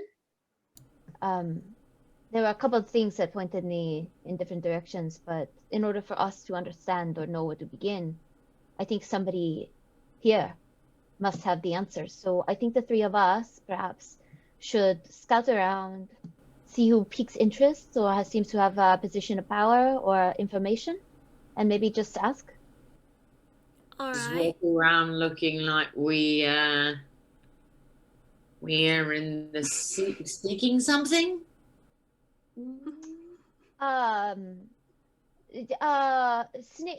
Sneaking is what Seeking. Seeking, Oh, not sneaking. sneaking. Yeah. Sorry, Well, we can sometimes sneak too. If you like to sneak, we can sneak a sneak. That's like a kid game they play. Yes, I do get concerned since I also know Leaf, and you're trying to keep some discrepancy. So I wouldn't want you to, by any means, push yourself into a position for being uncomfortable. But do you think you could walk around and pretend you be, the mustachioed goblin with an agenda, who has a? Did you say mustachio goblin? I mean, Yes. I am a mustachioed goblin now, but I need an agenda. Yes, we need like what you say backstory. Or But some you sort could of- sneak, and I could seek. What am I sneaking from? You're the person who's trying. You're dead, so get away. Yeah. Yeah. But I don't think he's here. He's not a religious guy, You don't want him tipped off. Tipped off. Like, Yeah. your son's in town, Well, I go by a different name and I got a mustache, so I think I might be okay. It does do wonders for your face and for your hiding. Yeah. Yes, Well, let's if walk you- around. Let's walk around and see who piques our interest. Yes, there must be somebody here who can help us. Someone. Yeah. Okay. Can you each make a perception check Oh, as God. you're looking around? 13. Mm-hmm. 17. Mm-hmm. 9. Okay. Leaf and Jacques, you notice a great deal of people milling about, coming in and out of the temple and in and out of different side shrine rooms.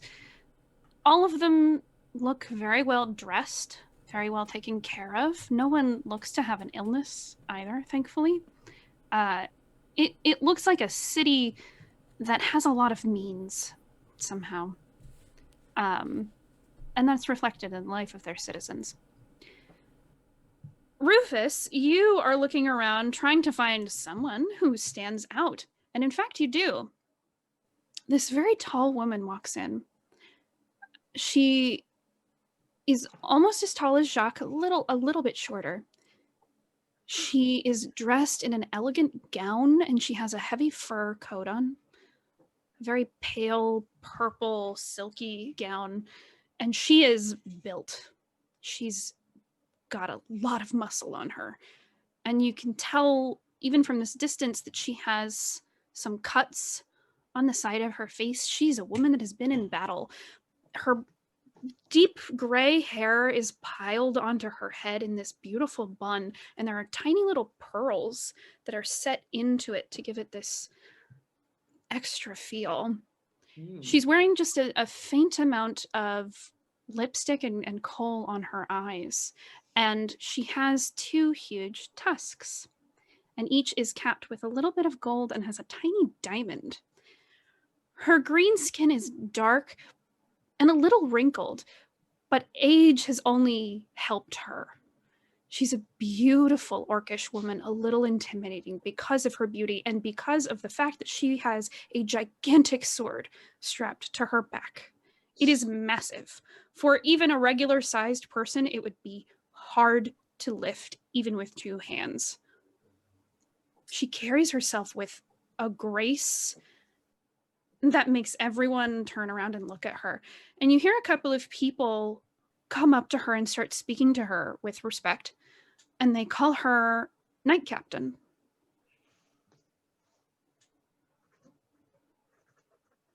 Am I close to Jock and Leaf? Are we all separate? How can I scurry over? Yeah. I'd say you probably didn't get too far from each other. Yeah. Okay. Hey, So, Leaf, that's how you take care of a mustache. I can't quite grow once you oil it. and I'm tugging on your shirt, on your thing, whatever you wear. What do you wear? Hi, What are you wearing? Rufus. Yeah, Okay. Jacques, what are you wearing? Wearing, Jock? It's a beautiful it's like a gold trim red, like kind of over like throw. Because I don't really wear I'm looking at my armor because I don't wear like the traditional paladin armor. I wear scale mail. So it's like scale mail armor with really cool like robe on top that's golden. So you feel Rufus tugging on the bottom of your golden and crimson robe. Oh, yes. Lydia, wait. Hey. Just lift me up Are you first. are you also curious about the mustache upkeep? No, Yeah, no. Rufus. It's beautiful, but not in particular. At this moment, I really want to know your new regiment. Oh yes, did you find somebody? That's I what did. was doing. Yeah. That's what I'm trying to get to. Sorry, my brain sometimes I lose my moments. I found this woman. She's an orc. She's marvelous looking. She looks so important, and I heard people calling her the Knight Captain. Well, we should go to her. Let's go. Let's go, because she's your. Oh, by the way, she's like your height, so I didn't feel like I could, you know. It is about the height of your heart. Let's go see. Well, that's. I mean, you know, that's really big, right? The height of my heart. A great song, by the way, not by me. It's by Jon Lemons. Great artist, very, very fruity sounding. Yes. Anyway, we're friends with Paul McCartney. Yep. All the big On we go. know each other. So Rufus brings you over to this magnificent looking orcish woman. She has a jaw for days. It's powerful and square. She has a thick neck. You can see the muscle cords in it. She's intimidating. Excuse me, madame. She looks Mademoiselle? up at you with her dark eyes and nods. I mean no disrespect to take time away from you, but you seem of importance, and we come from the nearby Tentowns, a city in which, a hamlet really, in which I oversee one of the temples. I need to speak to somebody here who is in a position of authority who might be able to guide us. She looks you up and down with a little bit of a smile and she says, Yes, I know of Tentowns. In fact, my grandfather was from there. Who is your grandfather? You may not know him. I am of the Stillstone family, and she reaches out a hand, just delicate, for you to take. Enchanté. And I kiss it. She smiles and nods, and she says, My name is Tamsin Stillstone. How can I help you? I'm sorry, I'm stricken by your grace. Flirt. That's one name for me. I like other names too. Okay, we will have to find out what those names are. Needless to say, I come here because my goddess sent me with these individuals that you will see beneath me. The reason they are beneath me is because they are short. They were quite intimidated by your presence, as was I, even though I am your height. I think we are supposed to speak to you about the vision I had with my goddess Blanca. Are we safe here in the open? Yes. This temple is a very safe place to be. Okay. Well, if that security is okay, I would like to explain to you what I saw. And so I give her kind of the roundabout shape of the details and explain and try to address specifically about why I was sent here to like somebody in this city. She brings you off to a corner, sensing that this is a more private conversation that needs to be done in just the foyer of this temple. And she listens with an intent expression and nods near the end. Looks like she's going through some series of thoughts. I see. So you say you have seen these ice spires in your vision? Yes, in those 5 locations I mentioned. There is one very close to here. A very small town. We unfortunately cannot get to it. Why? About a week ago, it was overrun by the undead. And even with our forces, they still appear night after night in waves. I unfortunately was not able to save anyone. Not many, a few. This spire showed up about a week ago. And that is when the cold began here.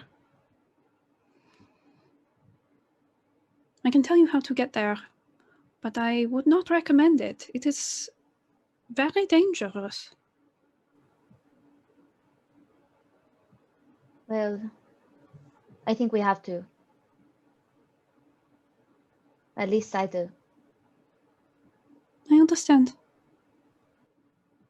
And you see she reaches into the side of her light purple gown and she pulls out on a long chain an amulet. And it's a little heart a crystal heart with red liquid sloshing around inside, and she tucks it back in and she says, "Believe me, I understand. We have, on some of our patrols, we have seen a figure in the hills, far from here. She's not to be trifled with. We are unfortunately close to her. She has a very odd face and horns and a long cape. I think we know who you talk of. Yes. She disappears whenever we get too close, and no one has been able to track her or find where she comes from. But she always appears in the mountains around the time when the undead appear. I have heard of these other spires. And I know they are still standing. Can you point us in the right direction or tell us the name of the city or town? I can. But are you adventurers? There's only 3 of you.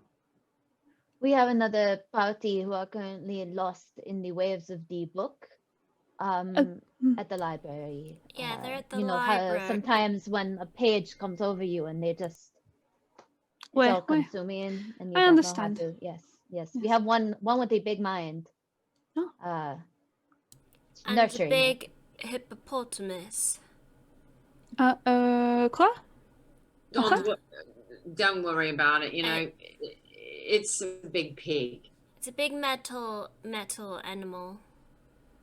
Tin pig, as I like to call it. Tin pig. Okay. Will we find you here in a moment? We will gather our party and we'll come right back. Too sweet. But don't ask about the hippopotamus because you will be another hour before you get out of the conversation. Or okay. you could ask about it and she'd be very happy. I understand. We have to go fight. We always have to go fight. True.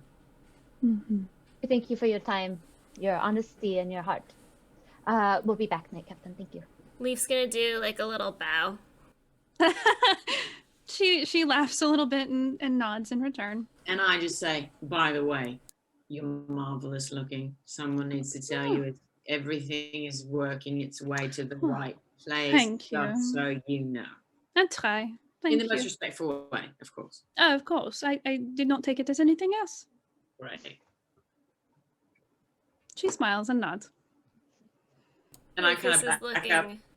Respectfully. All right. Are you guys trying to find the library? Yeah. You wander around for a little bit and you ask a couple strangers and you notice some of the people coming out of the temple react in a specific way to Leaf and Rufus. Jacques, they don't react that way to you, of course. And you hear some murmuring among them as well, and they head back into the temple. But after asking around a little bit, you do find a way to the library.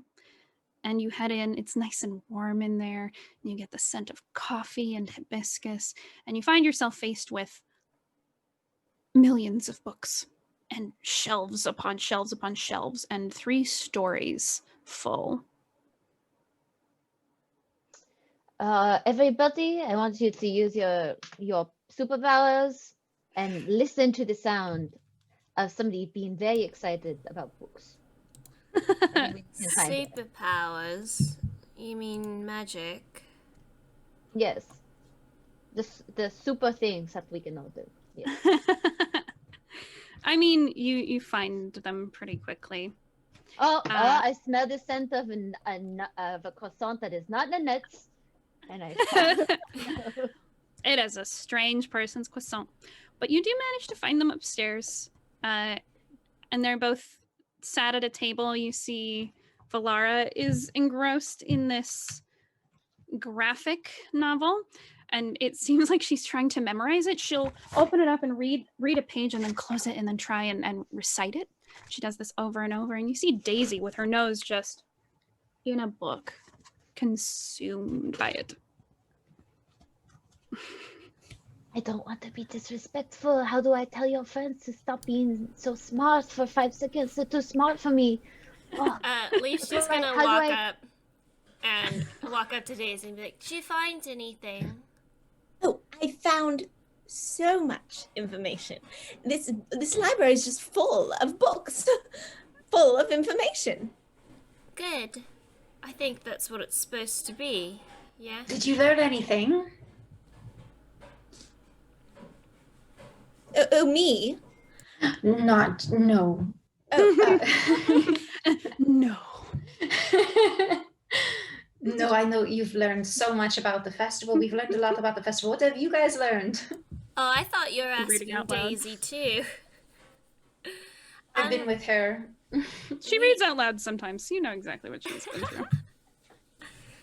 Well, we went to the temple and found out this area got overrun by undead, and they've been seeing Oral, but they don't know who she is. And I think we gotta go fight. Am I missing anything?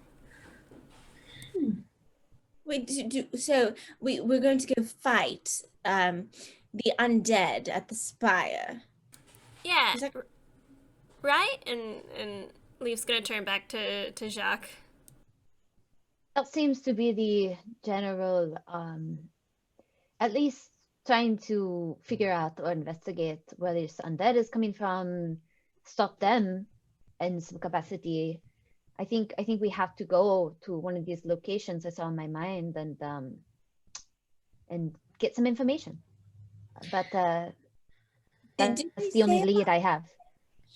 Did they say when are the undead there all the time at the Spire? No, she said they come in waves.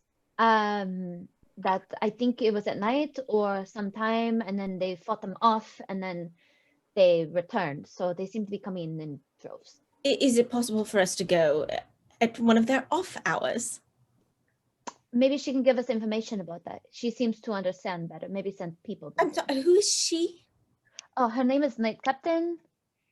She's a striking woman. Striking. Powerful name. Hello, my name is Knight Captain. Did we get her real name, or are we just calling her Night Captain? I think out of respect, we should call her by her name that we hear others call her, even though I know she said she is of the Stillstone family, but if she has forsaken her family name or protects it, I don't want to infringe on her privacy. Right. I couldn't hear her name because I was taken aback by her tusks alone. The tipped in gold with diamonds. I mean, and she has pearls in her hair. I mean, you would think it was like I she was must going meet her. on stage. Sounds fabulous. I feel like she would have a birth of knowledge for me. Probably. Shall we go meet her then? I've learned quite a bit about this festival. I'll tell you all about it. Oh, great. Well, Daisy, you do have to let go of the books. We're on our way out, and you're dragging some behind with you. I wasn't even aware they were in my arms. Let me just set them down. I never realized you were just playing High School Me. I love it. On your way over, you get the full rundown of this festival, this new season festival.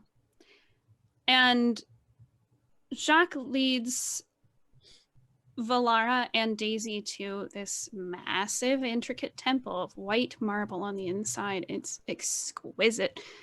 And you see Tamsin Stillstone inside, and she's talking to a few people, human-sized, who she has to look down to. And a couple of them you can tell are just like common folk and some merchants, although all of their clothes are still very well taken care of, and they look fairly new. In fact, everyone in town just looks well taken care of. And she sees you and smiles, pats the human that she's talking to on the shoulder reassuringly, and heads up to you and says, "You have returned with friends." Yes. Hello, you must be Knight Captain. You may call me Tamsin or Captain. Tamsin. I'm Daisy. This is Valara. This is Artemis, and this is Calliope. Oh, hello, little bird. Hello. It is lovely to meet you. Do you mind if we go elsewhere? Lead the way. Of course. And she steps outside and leads you up further through this incline that the town is built on towards what looks like an actual fortress up top, enclosed. And you see that the battlements, the path of the battlements lead up to this fortress and into doors at the top. So you get the sense that this is some kind of like area where the guards or the night watch or whatever would be, or where they come from. She leads you past a bunch of merchants who all smile and shout out hello to Knight Captain Stillstone. And eventually you get up to the large front doors, two that she opens up with ease as if they're nothing, and leads you inside. She takes you through this armory and down to a path that leads to stairs to an underground area. And it opens up into a smaller arena. And you see a couple of knights in armor having a little training match in the far corner. She nods to them and they immediately stop and leave. And she says, if you do not mind, I would like to get more comfortable. I will return shortly. And she leaves for a moment. And you're stuck in an arena. Oh, How's everybody feeling? She is fabulous. Gorgeous. Right. I appreciate you all taking almost a 2-day journey with me into this new city. It's strange for me being out of my hometown. No, you don't adventure much? There's a lot of adventure just being I used to, but playing it vague. In a long time. No, I have not played. I've not been out of my hometown in almost maybe a decade. Well, thank you for trusting us to be your trusty pals on this journey. I don't think that my goddess would send me to you otherwise, but she has said to me before, so. Yeah. Haven't all goddesses tempted us, you know what I mean? Wow. Tempted is not what they said. They said tested. Sorry, I hear what I'm yeah. Rufus has kind of got a one-track mind sometimes. Oh. You know, life on the road teaches you many things. Teaches you what's really important, and sometimes only 2, 3 things. I'll tell you about those later. We have the man with us, so. Did Tamsin happen to say how many zombies are in each wave of attack? Are we talking hundreds of zombies, tens of zombies? That's a good question to ask her when she comes back. We should try to get as much how the information if we are going to be going out. Also, Leaf. Yeah. You're familiar with this area. You're from around here. Are you? Yeah. Do you know where she speaks of? I'm from Wilden Wood. Do I know what area she's talking about? You know of a bunch of towns around here. Your best guess, because you were there for the conversation, is a town called North Essen. It's fairly small. I mean, it's basically a stop. So it's understandable that it would get overrun very, very quickly. I mean, she could have been talking about North Essen. Well, a small town. Well, if it's a small town, that's good. it means perhaps there won't be casualties or people that need to be wrangled or saved. It just sounds like Well, there's a it problem seems afoot. like she couldn't do much saving when she Hmm. was there, so I don't know what's left, really. You know, it's a town of about, like, population of maybe 60 people. Barely. Yeah, it's got like 60 people there. Maybe. I don't know how many On a are good left. day. On a good day in springtime when all the babies are being born, you know. But if a wave of monsters came through, I don't know how many people would be left. Yes, that makes sense. You know, I feel safe here, but seeing that there's an arena, do we all feel okay? Like nothing's going to come out at us and challenge us to show us our strength or something? She seems to mean business, so ugh. And maybe it's just As because I've been with a lot of women who, you know, and I just want to put myself in the best position ever. Because women, they just know shit Mhm. better than I ever will. While you're all looking around and taking in this arena, can you all make perception checks for me? 17. 19. Mhm. Dirty 20. Rufus. Ew. A 2. Ooh. All right. As you're all looking around, everyone, Rufus, you're a little distracted. You go over to a piece of what looks like workout equipment, and you're trying to figure out how it works, but you get kind of caught because it has a weird bungee cord system to it, and you're trying to like move your arm and look like you're working out. The rest of you, however, you're looking around. There's a series of doors. There's a giant mat on the floor where people would be going through exercises or training. Up on the wall, you see on plaques a variety of weapons. But you're all drawn, especially with the dirty 20, you're all drawn to a specific spear on the wall on a plaque. Jacques, this looks vaguely familiar. You feel like you've seen this spear before. And as you look at it, your ring feels warm. And you feel a little ping in the back of your mind.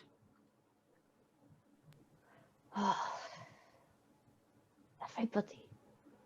That spear, remember I mentioned my vision. The glowing spear, that's it. It's not That- glowing right now. That That's one it. specifically. I'm almost certain. You want to go Should we touch it? Oh, I don't know. I don't know. I don't know if that's smart. I don't want to be disrespectful. But I know a couple of you might have an ability. I have. How close is it to us? It's up on the wall. From where you are, it's like maybe 15 feet. It's not too far. You can also like step into the training arena to get closer to it. I have a nice little ability. So I'm just going to see if I can understand if it's magic or not. Sure. And so I cast Detect Magic. You get a little bit closer to cast Detect Magic. What's the range on that? That is 30 feet. 30 feet? Okay. Do you get closer or do you stay where you are? And I'm trying to be as subtle as possible with everybody. So just Okay. kind of like, if I can stay where I'm staying, cool. If not, I'll get closer. Yeah, from here you definitely can. And there's a little bit of an overhang where you guys are right now, and it opens up so you can get to the ceiling when you get further in. But from here you can see a soft glow emanating from almost every single weapon up on that wall. Especially the spear. Okay, I turn around and usually I can keep my cool. unbalanced person, and I have my highs and my lows. But I turn around like this. Let me just show you all what it's like. It's like Mm-hmm.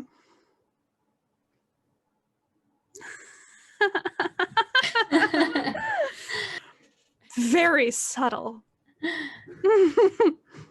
that's all magic. Every single one, every single weapon on that wall, Ooh, every single weapon.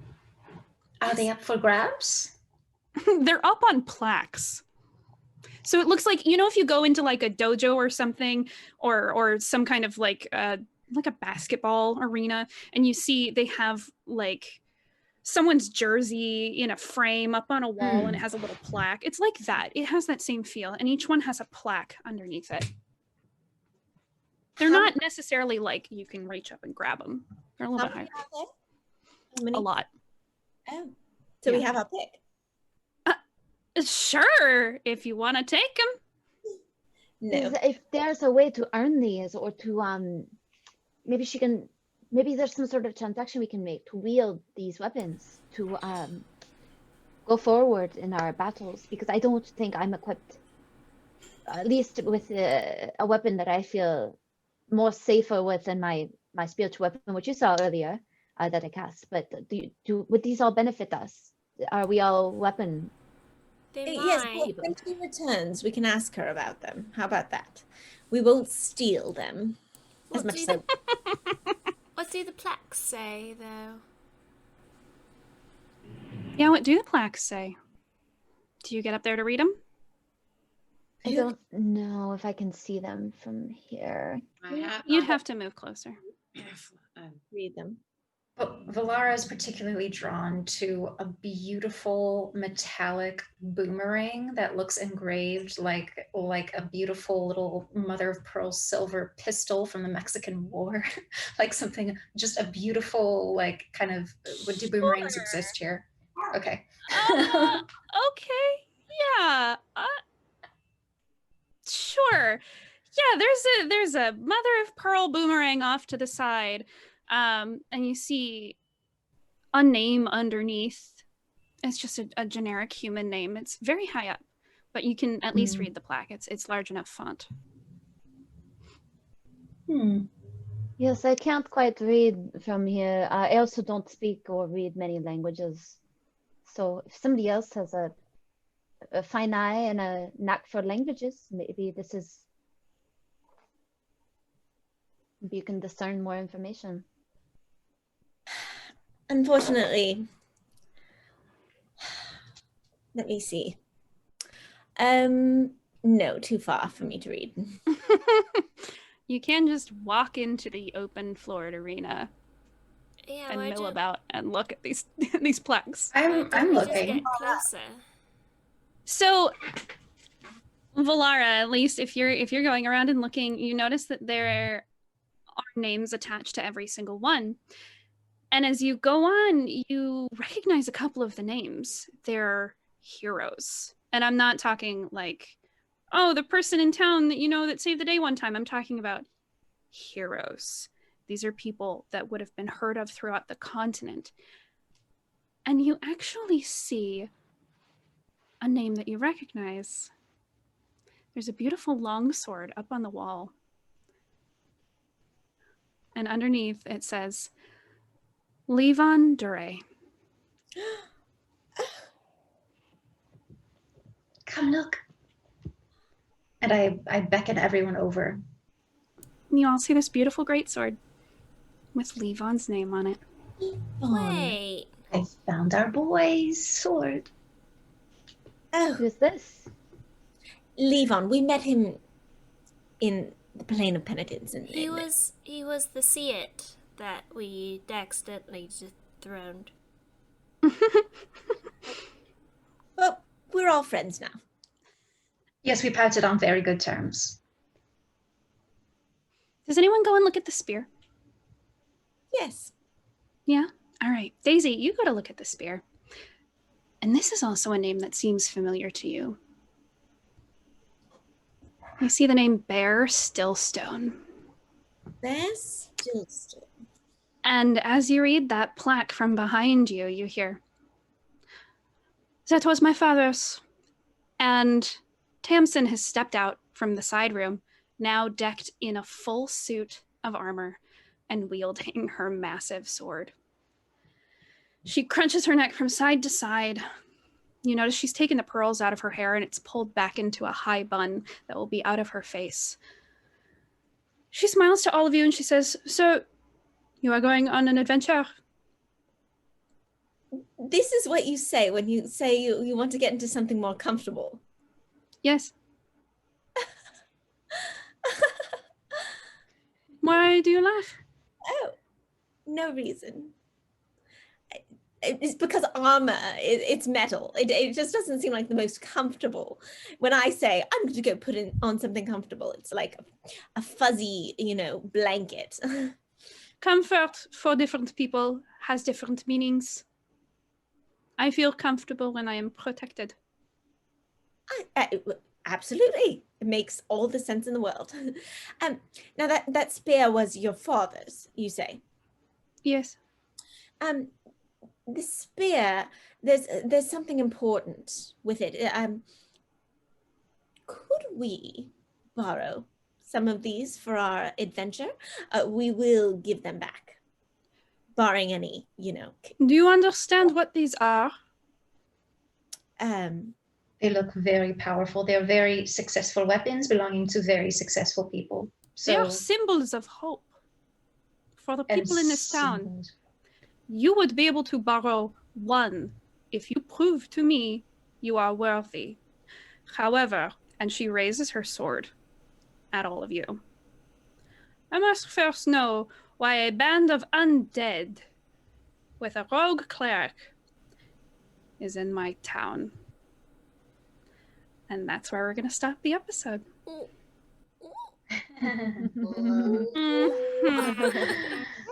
we'll see what happens next time. Yeah, thank you for joining us on Girls Gets Glory for episode 2 of season 2. Do we want to go around and plug some things? Season 2 of this series. Of this series. Because we have many seasons, which you can see on our website, girlsgetsgloryrpg.com, or on our YouTube, Girls Gets Glory. Subscribe there too. Or you might be watching on YouTube right now. Who knows? Thanks. Subscribe and like. What? Said subscribe and like. Isn't that what That's people right. say? All right. So yeah, let's all go around one more time. I'm Kim Doherty. And thanks to Wizards of the Coast for sponsoring the season. Follow me on the things. Hi, I'm Erica Fermina. You can find me on all the things at A Style Pixie, including Twitch, which I stream on my personal Twitch channel every Monday through Thursday at 3 p.m. Pacific, and on Twitter, where you can find everything else that I'm up to. I'm Alice Gretchen. You can find me on Twitter, it's Alice Food. And on Instagram, it's Alice Gretchen, just like how it's spelled. And your book, Alice. And my book, yes, I have a book coming out on February 2nd. So if you go to any of my social medias, I'm sure you can find the link in the bio if you're curious to read about it. It's a memoir, basically about my nomadic upbringing with a lot. Sorry, my brain is so fried right now. Oh no. Yeah, it talks a lot about faith, and if you have ever doubted your faith, it may resonate. Mm-hmm. Pick it up, read Very it. interesting life she's had. Even though she's about 2 years old. Go on, Kelly. Hey guys, I am Kelly Lynn D'Angelo. You can find me on the Twitter and the internets. I've been DMing and D&D, which is an all-native group of players, which has been really, really enlightening and wonderful to see my people shine. So please check that out if you can. And other than that, just writing up a storm. Stay tuned for a lot of fun things coming your way. Yeah. I'm Kellen Coleman, and you can find me at Kellen Coleman on all the places. I have no idea when this is going to air, so I don't know what will be out at the time. But should be an Apple TV show called The After Party, an episode of that coming out, and then we'll see what else. Hopefully a bunch of other crap. Hi, I'm Rachel Staley. I'm your DM. I'm also an actress and I'm also a streamer. I'm kind of everywhere. You can find me everywhere at Sunny Seeley. I am on Silence in the Force on Probably Okay Games, which is a Star Wars TPRPG. I am on a cyberpunk show. I'm completely blanking on the name of it. That's over at Fort Nerd, which we all worked with for a charity stream not too long ago. It was great fun. It's going to be super exciting. You can also find me on Sword and Scroll, where I have larger featured Cthulhu games, but I also have a recurring one-shot game that anyone can join called Archon Academy. Stay tuned for more. I know I forgot some, but you know what? We'll get it later. So thanks so much for tuning in. We're Girls Guts Glory. Find us on all the socials at Girls Guts Glory, and let's play more D&D. Yay! Yay. Bye.